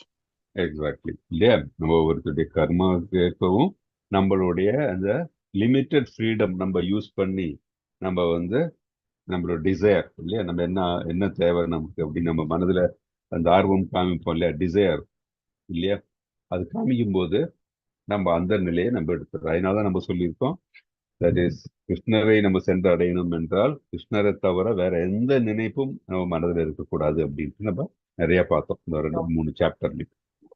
ஸோ சொல்லுங்க பிரபு. இது இப்போ மோஸ்ட்லி இந்த கிருஷ்ணா டிவோட்டிஸ் இருக்கக்கூடியவங்க ஃபாரினர்ஸ் இந்த மாதிரி இருக்கவங்கலாம் ஹைட்டா இருக்காங்க. அதே மாதிரி கை நீளமா இருக்கு. அதே மாதிரி ஓவல் ஷேப்ல தான் மோஸ்ட்லி ஃபேஸ் இருக்கு. ஸோ அது எதுவும் கனெக்டிவிட்டி இருக்கா? அதே மாதிரி மச்சம் இதெல்லாம் இருக்கிறதெல்லாம் அதனால எதுவும் ஆல்ரெடி எல்லாமே தீர்மானிக்கப்பட்டது. சிம்பிள் இது பிரபுஜி. தட் இஸ் உயிர் வாழிகளுக்கு அவங்கவுங்களுடைய கர்மத்துக்கு ஏற்பவும் அவர்களுடைய ஆசைக்கு ஏற்பவும் ஒரு உடல் கொடுக்கப்பட்டது. அது எப்படி என்ன விதமான உடலா இருக்கலாம், மனித உடலா இருக்கலாம். அந்த மனித உடல் அந்த எந்த மாதிரியான நிலையில கூட இருக்கு. நீங்க சொன்ன கை பெருசா இருக்கலாம், கால் பெருசா இருக்கலாம், அதெல்லாம் டிஃப்ரெண்ட் திங். அதெல்லாம் எந்த இம்பாக்டுமே கிடையாது. அதே மாதிரி சிலவங்களுக்கு விலங்குகளுடைய ரூபமா இருக்கலாம். அது அதனாலதான் சொல்றேன், இட் இஸ் டெம்பரரி அப்படின்ட்டு. மனிதன் இப்போ ஒரு 100 வருஷம் ஆவரேஜா வாழ்றான்னா அந்த 100 வருஷத்துக்கு அப்புறம் வேற இன்னொரு உடல் தான் எடுக்க போறோம். அன்லஸ் அண்ட் அதர்வைஸ் அவங்க கிருஷ்ணரை சென்ற இந்த லிபரேஷன் கிடைக்கலன்னா வேற ஒரு உடல் எடுத்துக்கிட்டே தான் இருக்க முடியும். ஸோ ஒருத்தருடைய தோற்றம் வந்து அது எந்த சிக்னிஃபிகன்ஸும் இல்லை. அதோட சிக்னிஃபிகன்ஸ் எப்படி வந்ததுன்னா அவங்களுடைய அந்த இது சாஸ்திரங்கள்ல சொன்ன மாதிரி அவர்களுடைய கர்மத்துக்கு ஏற்ப அவர்களுக்கு ஒரு ரூபம் கிடைச்சிருக்கு. அவ்வளவுதான். அதுல வேற எந்த சிக்னிஃபிகன்ஸும் கிடையாது. அது நம்ம வேற எந்த சிக்னிஃபிகன்ஸும் அட்டாச்சும் பண்ண வேண்டிய அவசியம் கிடையாது. ஓகே, ஹரே கிருஷ்ணா. ஸோ நம்மளுடைய இந்த ரூபத்துல ஒன்றும் இல்லை. எல்லா உயிர்வாழிகளுடைய ரூபத்தில் வந்து எந்த வித சிக்னிஃபிகன்ஸும் இல்லை. கிருஷ்ணருடைய ரூபம் பார்த்தீங்கன்னா அவர் வந்து சச்சிதானந்த ரூபம். அவர் என்ன ரூபம் வேணா எடுக்கலாம். அவர் வந்து மனித இப்போ நம்ம வந்து மனிதருக்கு பார்த்தோம்னா நம்ம மனிதர்கள் தான் நல்ல மனித உருவம் தான் நமக்கு நல்லா தெரியும். ஸோ நம்ம எதை நம்ம மனதில் வைக்கணும்னாலும் மனித உருவை மனதில் வைத்து கொண்டு தான் பாக்கியெல்லாம் ஈக்குவேட் பண்றோம். ஸோ நமக்கு வேற எதுவும் நம்ம மனசுல வந்து தெரியாது. ஏன்னா வேற எதுவும் நமக்கு அந்த உணர்வு கிடையாது. நம்ம வேற எதையும் பத்தி நமக்கு தெரியாது. அதனால நமக்கு தெரிஞ்சது என்ன? மனித உறவு, மனித உடல், மனித உணர்வு. ஸோ நமக்கு அதை வச்சு நம்ம எல்லாம் நம்ம வந்து பார்க்கிறோம். ஸோ அதனாலதான் ஒரு எக்ஸாம்பிள் சொல்றேன். இப்போ ஐன்ஸ்டீன் வந்து அவருடைய நிலைக்கு வந்து அவர் பார்க்குற விதம் பார்த்தீங்கன்னா சயின்ஸை அவர் அட்வான்ஸ் லெவல்ல பார்ப்பார். இதே இப்போ வந்து ஒரு நம்ம எல்லாம் பார்க்குறோம், நம்ம ஒரு லெவல்ல பார்ப்போம். இதே வந்து ஒரு 10th ஸ்டாண்டர்டு அவங்க ஒரு லெவல்ல பார்ப்பாங்க. அதே ஒரு எல்கேஜியில் இருக்கிற குழந்தை பார்த்தீங்கன்னா அது ஒரு லெவல்ல பார்ப்போம் இல்லையா? நம்ம வந்து எல்கேஜியில் இருக்கிற குழந்தை வந்து 2 1 அந்த டேபிள் வந்து ஒரு 2 இது கிளியரா சொன்னாவே நம்ம ரொம்ப சந்தோஷப்படுறோம். ரொம்ப அச்சீவ் பண்ண மாதிரி நம்ம சந்தோஷப்படுறோம். அதே மாதிரி 10th இருக்கிறவங்க வந்து தியரம்ஸ் இதெல்லாம் இருந்தால் அதை எக்ஸ்பிளைன் பண்ணாங்களோ அது நமக்கு வந்து பெரியதாக தோணுது. அதே மாதிரி ரிசர்ச் பண்றவங்க வந்து அந்த ரிசர்ச்சுக்கு ஒரு ஃபைண்டிங் அது அவங்க. ஸோ ஒவ்வொரு லெவல்லையும் வந்து அவங்களுடைய கண்ணோட்டம் அவங்க வந்து அவங்களுடைய நிலைக்கு ஏற்ப வந்து அதை பார்க்குறாங்க. அந்த அறிவும் அதுக்கு ஏற்ற மாதிரி இருக்கு இல்லையா? ஸோ அந்த நிலை இல்லாதவர்களுக்கு ஹையர் இதோ இல்லை லோவர் இதோ நம்ம எது பேசினாலும் வந்து அவங்களுக்கு அது வந்து சரியா புரியாது. ரெண்டாவது அதை அப்ரிஷியேட் பண்ண முடியாது. அதே தான் இங்கேயும் கிருஷ்ணரை பத்தி முழுசா புரிந்தவர்களுக்கு அவர் எல்லாரும் வந்து என்ன அக்செப்ட் பண்ணுவாங்கன்னா அவர் சச்சிதானந்த ரூபம் அப்படின்ட்டு. அவருடைய ரூபம் என்ன? சச்சிதானந்த ரூபம். சச்சிதானந்த ரூபம்னா என்ன? தட் இஸ் எந்த ரூபம் வேணா அவர் எடுக்கலாம். மனிதன் கிருஷ்ண அவதாரம் எடுக்கும்போது மனிதன் எடுத்தார் அவர். அதே மாதிரி நமக்கு இந்த அவதாரங்கள் எடுத்தார் இல்லையா? வராக அவதாரம் எடுத்தாரு, கூர்ம அவதாரம் எடுத்தாரு, மத்ஸ்ய அவதாரம் எடுத்தாரு, நரசிம்மதேவ அவதாரம் எடுத்தாரு. ஸோ ஒவ்வொரு அவதாரம் எடுக்கும்போதும் அவர் அந்த ரூபம் எடுத்தார், தேவையான ரூபம். அவர் நித்தியமானவர். அதே மாதிரி வந்து ஈசோபனிஷத்துல படிக்கும்போது நம்ம பார்க்கறது இந்த 4 to 8 வரைக்கும் இருக்க மந்திராஸ் எல்லாம் என்ன சொல்ற அவருடைய ஆற்றல்களை பத்தி பேசும், பொட்டன்சிஸ். அவர் வந்து இப்போ நம்ம வந்து கிருஷ்ணன் நினைக்கிறோம் வச்சுக்கோங்க, அவர் எங்க இருக்காரு? கோலோக பிருந்தாவனத்துல இருக்காரு. அதுதான் அவர் வசிக்கும் இடம். நம்ம நினைத்தோம்னா ஒரு க்ஷணத்துல அவர் வந்து இங்க நம்ம கிட்ட இருக்காரு இல்லையா? கிருஷ்ணனை வந்து மனது உருகி பிரார்த்திக்கும் போது நம்ம முன்னாடி இருக்கிற மாதிரி அந்த உணர்வு நமக்கு இருக்கு. ஸோ அதுதான் நிஜம். அவருக்கு ஈ கேன் கம் இது இன் a செகண்ட். அதே மாதிரி வந்து பாத்தீங்கன்னா கிருஷ்ணருக்கு பிரசாதம் அளிக்கிறோம். கிருஷ்ணரை பத்தி தெரியாதவங்க என்ன பண்ண, பிரசாதம் அளிச்சு அவரு சாப்பிடவா போறாரு அப்படின்னு நினைக்கிறாங்க. அவர்களுக்கு வந்து கிருஷ்ண உணர்வு இல்லாதவர்களுக்கு அதெல்லாம் வந்து ஒரு என்ன சொல்றது, அதோடைய அர்த்தமே புரியாது. அவர்களுக்கு அந்த ஞானம் கிடையாது. அதுதான் இந்த ஸ்லோகத்தில் இந்த பர்பட்டும் கிளியரா எடுத்துரைத்திருக்கிறார். ஆனால் கிருஷ்ணரை பத்தி தெரிந்தவர்களுக்கு தெரியும். தட் இஸ் அவருடைய அன்லிமிட்டட் பொட்டன்சியனால அவர் வந்து அவருடைய ஆற்றல்னால அவர் எல்லாம் அவரால் சாதிக்க முடியும் அப்படின்னு. ஸோ நம்ம பிரசாதம் அளிக்கும் போது அவர் உண்ற அதை அவர் உண்டதே இதுதான் நம்ம வந்து சாப்பிட்றோம் நம்ம as a பிரசாதம். அதனாலதான் வந்து அந்த பிரசாதத்துக்கு அந்த ஆற்றல் இருக்கிறது.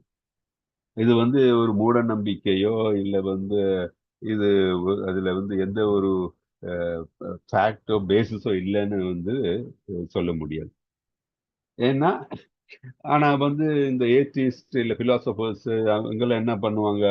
அசுர குணம் இருக்கிறவங்க நான் பார்க்கல கிருஷ்ணன் என் முன்னாடி அவர் பிரசாதம் பண்றது நான் பார்க்கல. நான் பார்க்கல கிருஷ்ணன் எப்படி பிரசாதம் பண்றாரு அப்படின்னு சொன்னா அவருடைய அறியாமை தான் அது. இப்ப நான் வந்து 2x2 = 4 அப்படின்னு சொன்னா வந்து சில கணக்கை பத்தி ஒண்ணுமே தெரியாதவன் இவர் என்ன 2x2 = 4 5 இருக்கக்கூடாது அப்படின்னு கேட்டா என்ன பதில் சொல்ல முடியும்? அவனுக்கு அறிவில்லைன்னு தான் சொல்ல முடியும் இல்லையா? ஸோ அந்த மாதிரி தான் இந்த பக்தன் அல்லாதவனுடைய நிலையும் அதே தான். பக்தனோட நிலை என்ன அப்படின்னா கிருஷ்ணருடைய இந்த இன்வின்சிபிள் ஃபார்ம். அதே மாதிரி இன்வின்சிபிள்னா வந்து எந்த விதத்திலும் ஒரு காம்ப்ரமைஸ் ஆகாத ஒரு ஃபார்ம் அவருடைய ஃபார்ம், ஆற்றல் பொருந்திய ஃபார்ம் அவரு. ஸோ பிலாசபி ஒரு டவுட் இருக்கு. இப்போ பிலாசபர் அப்படிங்கிறவங்க வந்து அசுர குணம் இருக்கு அப்படின்னா கிருஷ்ணரும் வந்து ஒரு வகையான பிலாசபர் தானே பிரபுஜி? அவரு தானே பிரபுஜி, நான் என்ன சஜஸ்ட் பண்றேன்னா நம்ம வந்து கிருஷ்ணரை பத்தி முதல்ல வந்து இப்ப நம்ம 4வது சாப்டர் தான் வந்திருக்கோம். நம்ம கிருஷ்ணரை பத்தி ஒவ்வொரு குவாலிட்டிஸ் இதெல்லாம் நம்ம வந்து பார்த்துட்டு இருக்கோம். நம்ம வந்து அட்லீஸ்ட் ஒரு 15th சாப்டர் வரைக்கும் வரல. நம்ம அதுக்குள்ள வந்து உங்களுக்கு கிருஷ்ணரை பத்தி இருக்கிற அந்த ஃபுல் இது அவருடைய ஆற்றலை பத்தி தெரியும். கிருஷ்ணர் எப்படி பிலாசபர்னா யாரு? தட் இஸ் பௌதிக நிலையில் இருக்கிறவங்க தான் பிலாசபி. அது இதெல்லாம் யோசிப்பார். பாக்கி எல்லாம் ஒண்ணு நம்ம பிரபுச்சி புரிஞ்சுக்கணும். நம்ம எல்லாம் அவர்ல இருந்து தோன்றும் பொழுது அவருக்கு எல்லாம் தெரியுமா தெரியாதா? அது புரிஞ்சுக்கோங்க. எல்லாம் அவரிலிருந்து தான் தோன்றி இருக்கிறது. அப்படி அவர்தான் முழு முதற் கடவுள். Everything has emanated from him.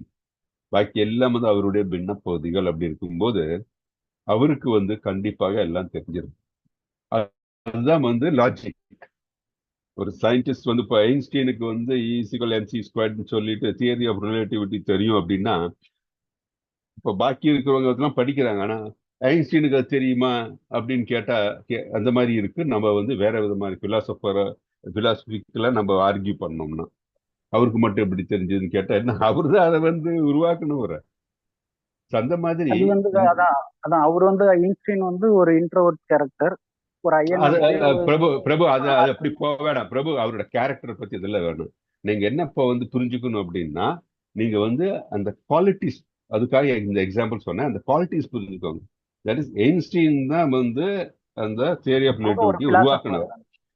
நீங்க அது அந்த மாதிரி போகாதீங்க. அவர் வந்து பிலாசபர், அப்புறம் வந்து அவர் வந்து ஒரு இன்ட்ரோவர்ட், அவர் வந்து ஒரு இதுன்னு சொல்லிட்டு கிறிஸ்டியன் அப்படின்லாம் பேசாது. அதுதான் இது நம்ம பண்றதுதான் வந்து பிலாசபிக்கு. இது தேவையில்லாத இதெல்லாம் தேவையில்லாத இல்ல.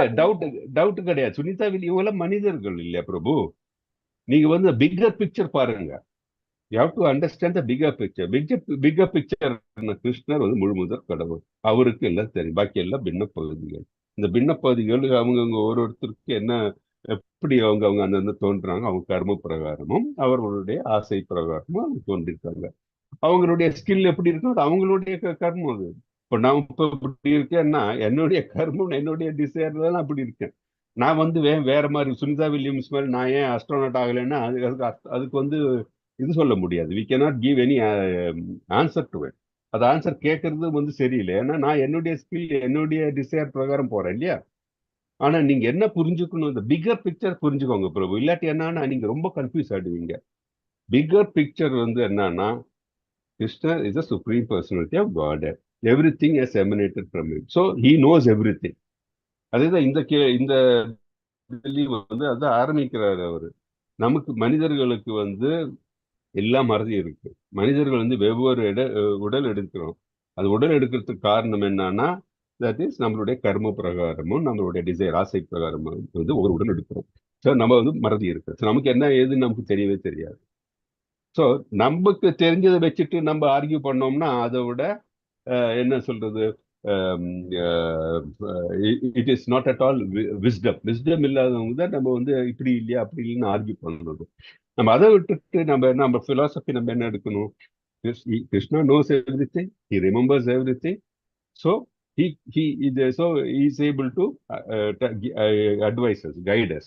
ஆனா வந்து as human beings நம்ம வந்து ஹியூமன் பீயிங்ஸா இருக்கோம். நமக்கு அது லிமிடேஷன் இருக்கு. ஸோ அந்த லிமிடேஷன்ல தான் நம்ம வந்து பாக்குறோம். ஸோ இதுல நிறைய அதான் சொல்றேன், நீங்க வந்து இது இன்னும் படிக்க உங்களுக்கு இன்னும் ஒரு லெவல் 2 லெவல் 3 படிக்கணும், இன்னும் தெரியும் உங்களுக்கு. இந்த நெக்டர் ஆஃப் இன்ஸ்ட்ரக்ஷன்ல கிளியரா சொல்லியிருக்கு. மனிதர்களுக்கு 4 வகை, இது முன்னாடியே நான் சொல்லியிருக்கேன், இந்த கிளாஸ் எடுக்கும் முன்னாடியே சொல்லியிருக்கேன், 4 வகையான டிஃபெக்ட் இருக்கு மனுஷனுக்கு. ஸோ அந்த இப்போ நம்ம டிவியேட் பண்ண வேணாம், because we are full of defects. நம்ம இன்னொருத்தரையும் எப்படி இருக்காருன்னு சொல்லி நம்ம வந்து யோசிக்கவே வேணாம். நம்ம எப்படி இருக்கோம் நம்ம முதல்ல யோசிக்கலாம். மற்றதெல்லாம் வந்து இட்ஸ் ஆல் இது எல்லாம் இல்ல இல்ல ஆக்சுவலா என்ன ஒரு டவுட்னா, அவங்க வந்து பகவத்கீதை நான் வச்சிருந்தேன். ஆக்சுவலா 8 நாள் தான் நான் வந்து பிளான் பண்ணி போனோம். பட் அன்பார்ச்சுனேட்ல உயிரோட வருவாங்கன்னு யாருமே எதிர்பார்க்கல. கிட்டத்தட்ட 8 மாசம் அங்க இருக்காங்க. அவங்களுக்கு பக்கபலமா இருந்தது வந்து பகவத்கீதை தான். நான் போகும்போது பகவத்கீதையை கையில எடுத்துட்டு போயிருந்தேன் அப்படிங்கிற மாதிரி சொல்றாங்க. ஸோ அதே மாதிரி வந்து இந்த 13 அப்படிங்கிற நம்பரும் கான்ஸ்டன்டா எல்லா பக்கமுமே வந்து பிரபு ஒண்ணு, இதெல்லாம் வந்துட்டு எதான் சொல்றேன் இல்லையா பிரபு, இதெல்லாம் வந்து it is not relevant to our discussion சொல்றேன் நல்லது.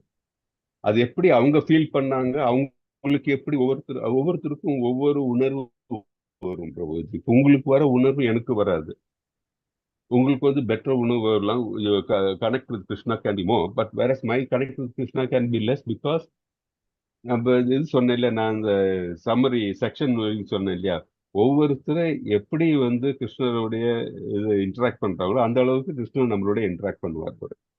ஸோ அதனால சுனிதா வில்லியம்ஸோடைய எக்ஸ்பீரியன்சஸ் என்ன, it can be different than அவர். பட் என்ன கான்செப்ட் நீங்க புரிஞ்சுக்கணும், தட் இஸ் அவங்க வந்து பகவத்கீதைனால பெனிஃபிட் இருந்ததுன்னா ஷி ஹேஸ் என்ன surrendered herself to the lord and lord has completely supported her அப்படின்னு நம்ம எடுத்துக்கணும். அது எப்படி பண்ணாங்க, அது அதோடைய அந்த மொடாலிட்டிஸ் எல்லாம் பார்க்கறது வந்து that is not a rational thing சொல்றேன் நான். ஓகே பிரபு. ஸோ அது நீங்க எப்படி நடந்தது, இதனால் நடந்தது, இந்த 1 2 தட் இஸ் இந்த லாஜிக்கல வந்து எப்படி நடந்திருக்கு, அதனால என்ன அந்த அதெல்லாம் வந்து it is not really relevant for this our discussion. நம்ம டிஸ்கஷன் என்னன்னா கான்செப்ட்ஸ். ஓகே பிரபு, அது நம்ம you should understand that aspect. Okay. Hare Krishna Prabhuji. So we will Hare Krishna Prabhu Hare நான் கிருஷ்ணா. கொஞ்சம் ஸோ இது வந்து நம்ம சொல்லுங்க. ஹரே கிருஷ்ணா பிரபு, நான் கொஞ்சம் லீவ் பண்றேன் பிரபுஜி. எனக்கு கொஞ்சம் சரி சரி சரி சரி நோ நோ நோ. தேங்க்யூ பிரபு. ஹரே கிருஷ்ணா பிரபுஜி. ஹரே கிருஷ்ணா. தேங்க்யூ. இன்னைக்கு ஒண்ணுதான் நம்ம எடுத்து பரவாயில்ல, டீட்டெயிலாக பார்த்தோம். ஸோ இதுல இருந்து நம்ம புரிஞ்சுக்கிறோம். இப்போ பிரபுஜி இதான் கேட்குறாரு, ஒவ்வொருத்தருக்கும் வந்து ஒவ்வொரு எக்ஸ்பீரியன்சஸ் இருக்க, அது எப்படின்னு வந்து பிரபுஜி சொல்றாரு. ஸோ அதனாலதான் நம்ம சொல்றோம் கிருஷ்ணர் பிலாசபரான்னு. கிருஷ்ணர் வந்து அவர்ல இருந்து எல்லாம் வந்து உருவாகிருக்கு. பிலாசபர்னா பிலாசபர் இல்லைன்னா பிலாசபர் இல்லைன்னா. So the main thing is that நம்ம வந்து கிளியரா புரிய வேண்டியது, he knows everything, he directs everything. அந்த டைரக்ஷன் பிரகாரம் வந்து நம்ம எல்லாம் வந்து based on our karma we have got our body, we have got our understanding அப்படின்ட்டு நம்ம we have to take it. அது இல்லாம வந்து we should not look at இந்த modalities, இந்த வழியா ஏன் இருக்கு, இந்த வழியா ஏன் இல்லை, அதெல்லாம் நம்ம வந்து பார்க்க வேண்டிய அவசியம் கிடையாது. பிகாஸ் ஒவ்வொருத்தருடைய எக்ஸ்பீரியன்ஸும் ஒவ்வொருத்தருதும் ஒவ்வொரு வழியும் வந்து இட் இஸ் டிஃப்ரெண்ட் அப்படின்ட்டு நம்ம புரிஞ்சுக்கிறோம். அதே தான் இங்கே எக்ஸாக்ட் அவர் சொல்றாரு. இப்போ சொன்னார், இதுல என்ன படிக்கும்போது பர்பட்ல பார்த்தோம், விஷ்ணு வந்து இங்க தோன்றும் பொழுது அவர் தனியா தோன்றது இல்லை, இ கம்ஸ் வித் பரஃபெல்னியன். பரஃபெல்னியன்னா தட் இஸ் அவருடைய கூட வந்து அவருடைய தோழர்கள், அவருக்கு வேண்டிய இந்த நம்ம டூர் போறோம் என்ன பண்ணுவோம், நம்மளோட ஃப்ரெண்ட்ஸ் நம்ம ஃபேமிலிஸ் யாரெல்லாம் வரணும் அதெல்லாம் டிசைட் பண்றோம், கூட அவங்க எல்லாம் இருப்பாங்க. அது மட்டும் இல்லாமல் நம்ம என்னெல்லாம் எடுத்துட்டு போகணும் அதெல்லாம் நம்ம எடுத்துட்டு போறோம் அந்த மாதிரி. ஸோ அவர் அவதரிக்கும் பொழுது எல்லாம் அந்த கம்ப்ளீட் பரஃபெல்னியாவோட தான் அவர் வராரு இங்க.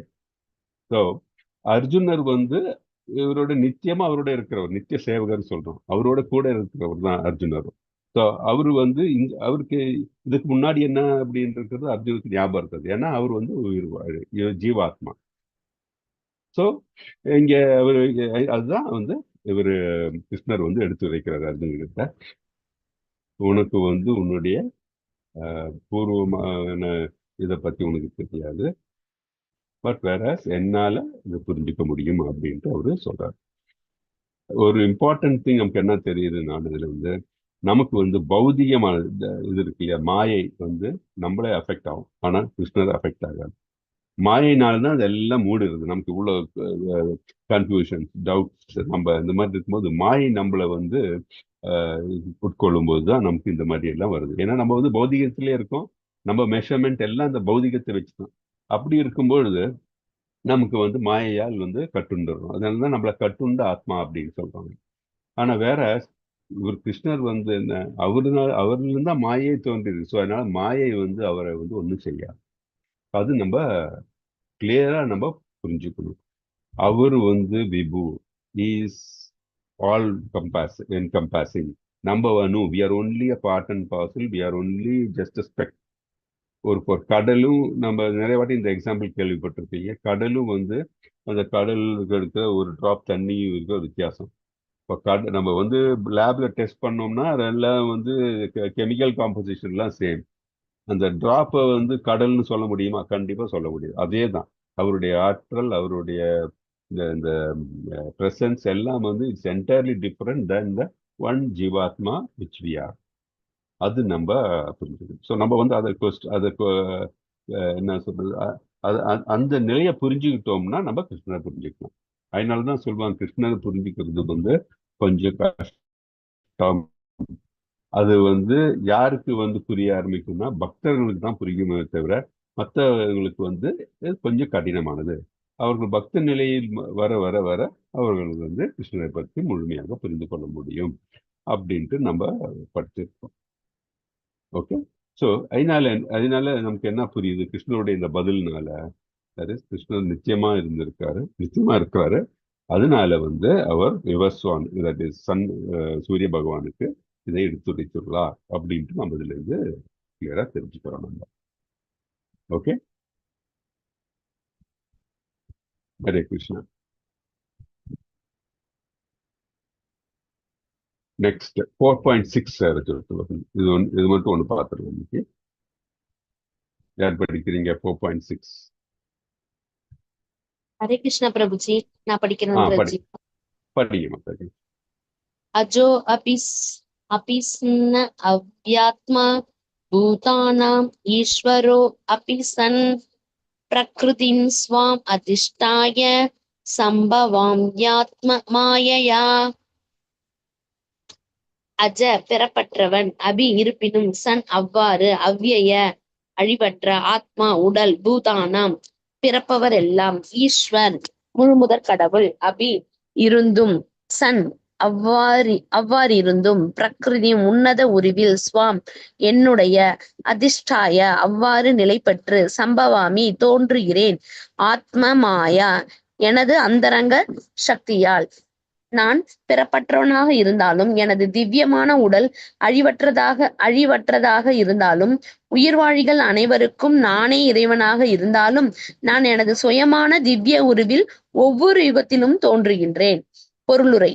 பகவான் தனது பிறப்பின் விசேஷ தன்மையை பற்றி இங்கே கூறியுள்ளார். சாதாரண மனிதனைப் போல தோன்றினாலும் தனது பற்பல முந்தைய பிறவிகள் அனைத்தையும் அவர் நினைவில் வைத்துள்ளார். சாதாரண மனிதனால் சில மணி நேரத்திற்கு முன்பு தான் என்ன செய்தேன் என்பதை கூட நினைவில் கொள்ள முடியாது. யாரிடமாவது நேற்று இதே நேரம் நீங்கள் என்ன செய்து கொண்டிருந்தீர்கள் என்று வினவினால் உடனடியாக பதிலளிப்பது சாதாரண மனிதனுக்கு மிக கடினம். தனது நினைவை குடைந்து யோசித்த பின்னரே முந்தைய நாளின் இதே நேரத்தில் தான் செய்த காரியத்தை அவரால் கூற இயலும். நிலைமை இவ்வாறு உள்ள போதிலும் சிலர் தம்மையே கடவுள் என்றும் கிருஷ்ணர் என்றும் தைரியமாக கூறிக்கொள்கின்றனர். இது போன்ற அர்த்தமற்ற பேச்சுகளை நம்பி ஏமாறக்கூடாது. மேலும் பகவான் இங்கே தனது பிரகிருதியை, ரூபத்தை பற்றியும் கூறுகிறார். பிரகிருதி என்றால் இயற்கை என்று, ஸ்வரூபம் சுய உருவம் என்று பொருள்படும். தான் தனது சுய உடலிலேயே தோன்றுவதாக பகவான் கூறுகிறார். சாதாரண ஜீவாத்மா உடல்களை மாற்றுவதை போல பகவான் தமது உடலை மாற்றுவதில்லை. கற்றுண்ட ஆத்மாவிற்கு இப்பிறவியில் ஒரு விதமான உடலும் மறுபிறவியில் வேறு விதமான உடலும் உள்ளது. இந்த ஜட உலகில் ஜீவாத்மாவிற்கு நிரந்தரமான உடல் ஏதும் கிடையாது. அவன் உடல் விட்டு உடல் மாறியே ஆக வேண்டும். ஆனால் இறைவனுக்கோ அவ்வாறல்ல. எப்பொழுதும் அவர் தோன்றினாலும் தனது அந்தரங்க சக்தியால் தனது சுய உடலிலேயே தோன்றுகிறார்.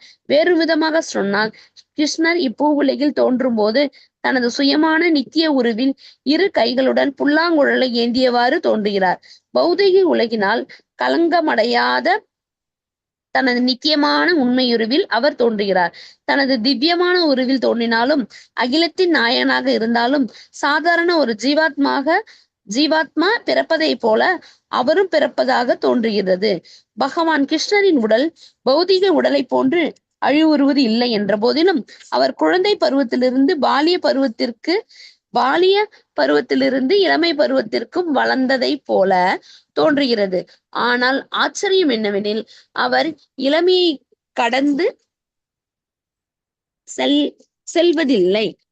குருஷேத்திர போரின் போது வீட்டில் அவருக்கு பேர குழந்தைகள் பலர் இருந்தனர். வேறு விதமாக சொன்னால், உலக கணக்குப்படி அவர் மிக முதியவராக இருந்திருக்க வேண்டும்.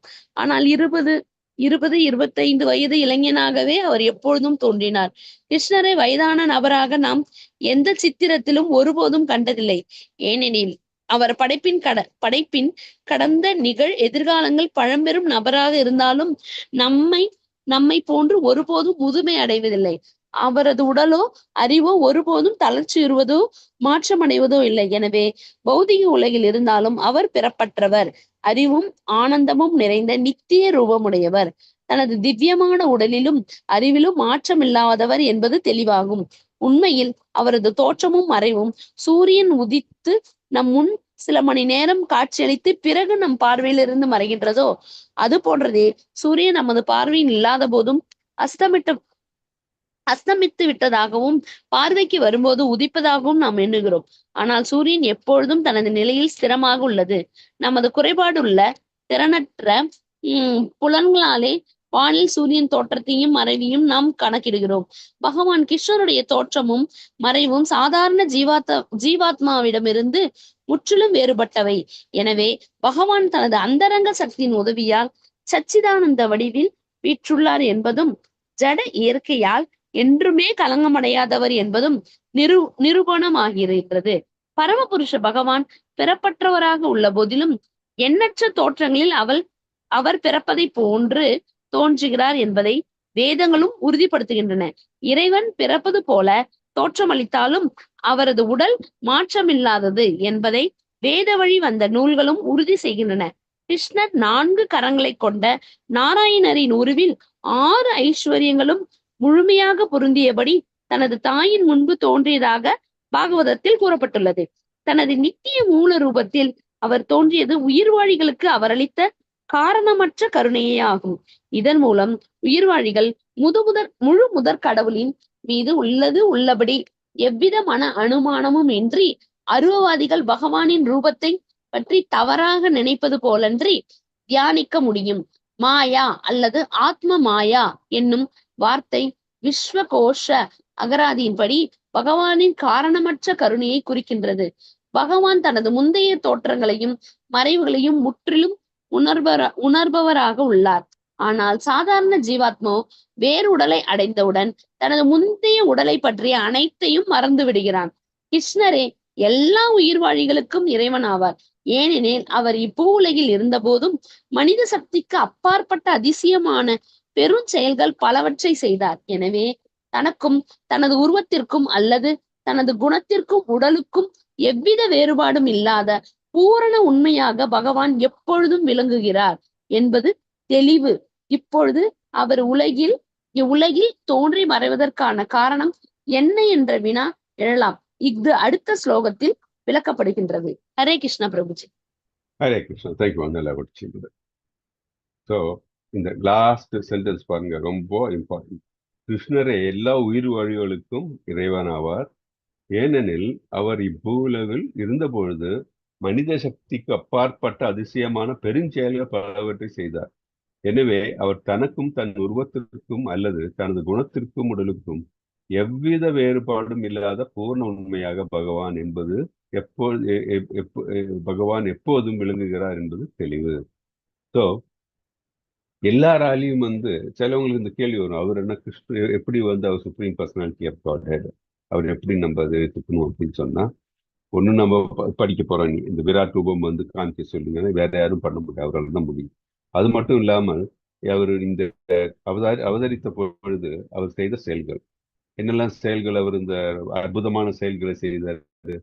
இந்த சுண்டு விரலால வந்து கோவர்தன மலையே வந்து அவர் இது பண்ணார் இல்லையா, லிஃப்ட் பண்ணாரு.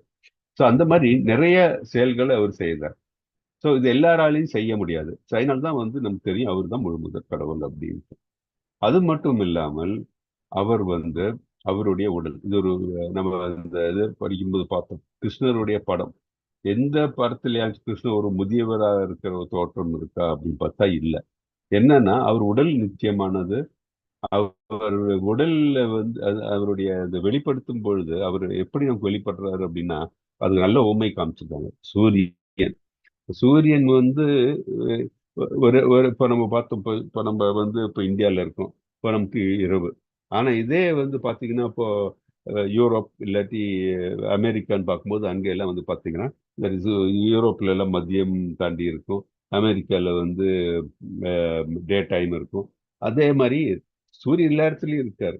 ஆனால் அவர் ஒவ்வொரு இடத்துலையும் வந்து தோன்றும் பொழுது அப்படி பார்த்தீங்கன்னா ஒவ்வொரு மாதிரி வெளிப்படுகிறார். அதே மாதிரி தான் கிருஷ்ணனுடைய நித்திய ஒரு இந்த உருவமானது வந்து பார்த்தீங்கன்னா எப்போ அப்போ நம்ம போன ஸ்லோகத்தில் படித்த மாதிரியே சச்சிதானந்த அந்த ரூபம் தான்.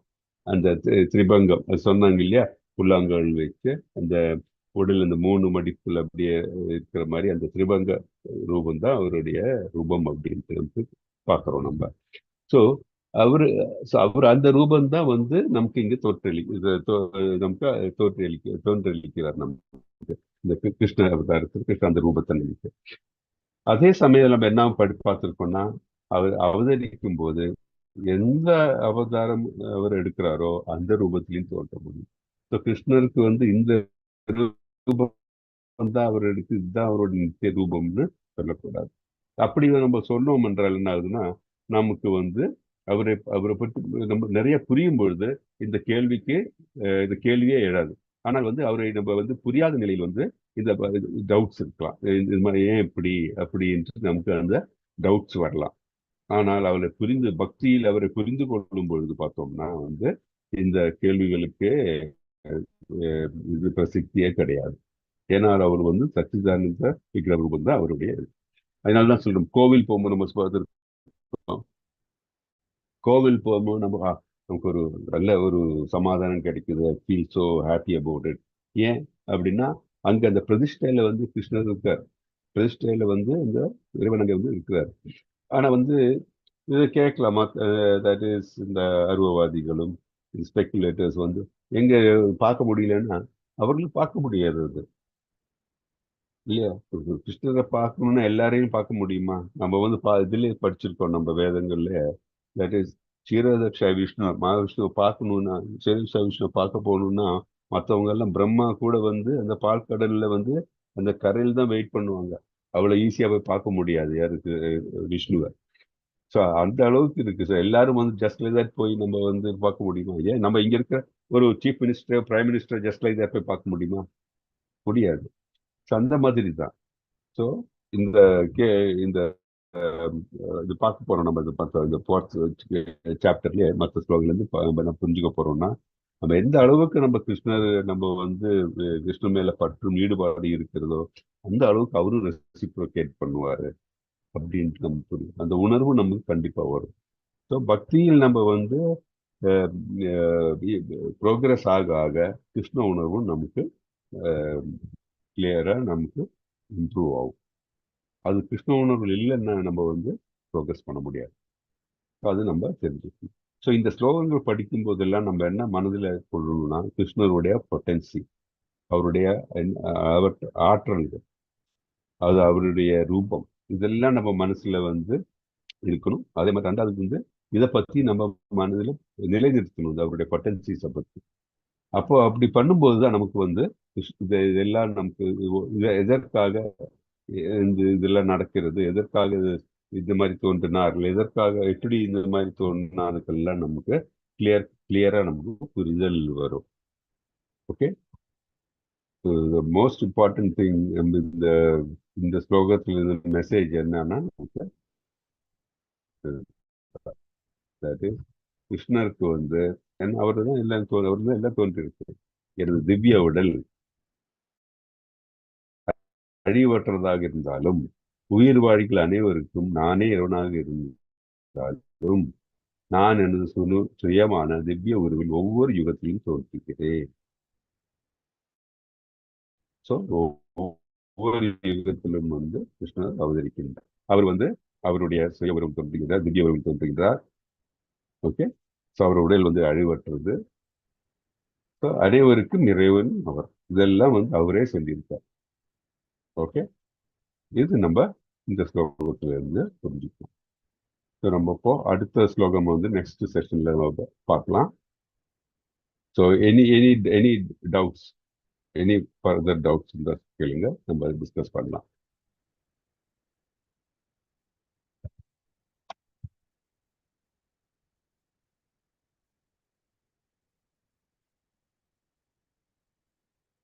ஓகே, கார்த்திக் பிரபு, இப்போ நீங்க சொன்னதுனால வந்து இப்போ ஏதாச்சும் டவுட்ஸ் இருந்தால் கேட்காம இருக்கக்கூடாது. எந்த டவுட்ஸ் இருந்தாலும் கேட்கணும்.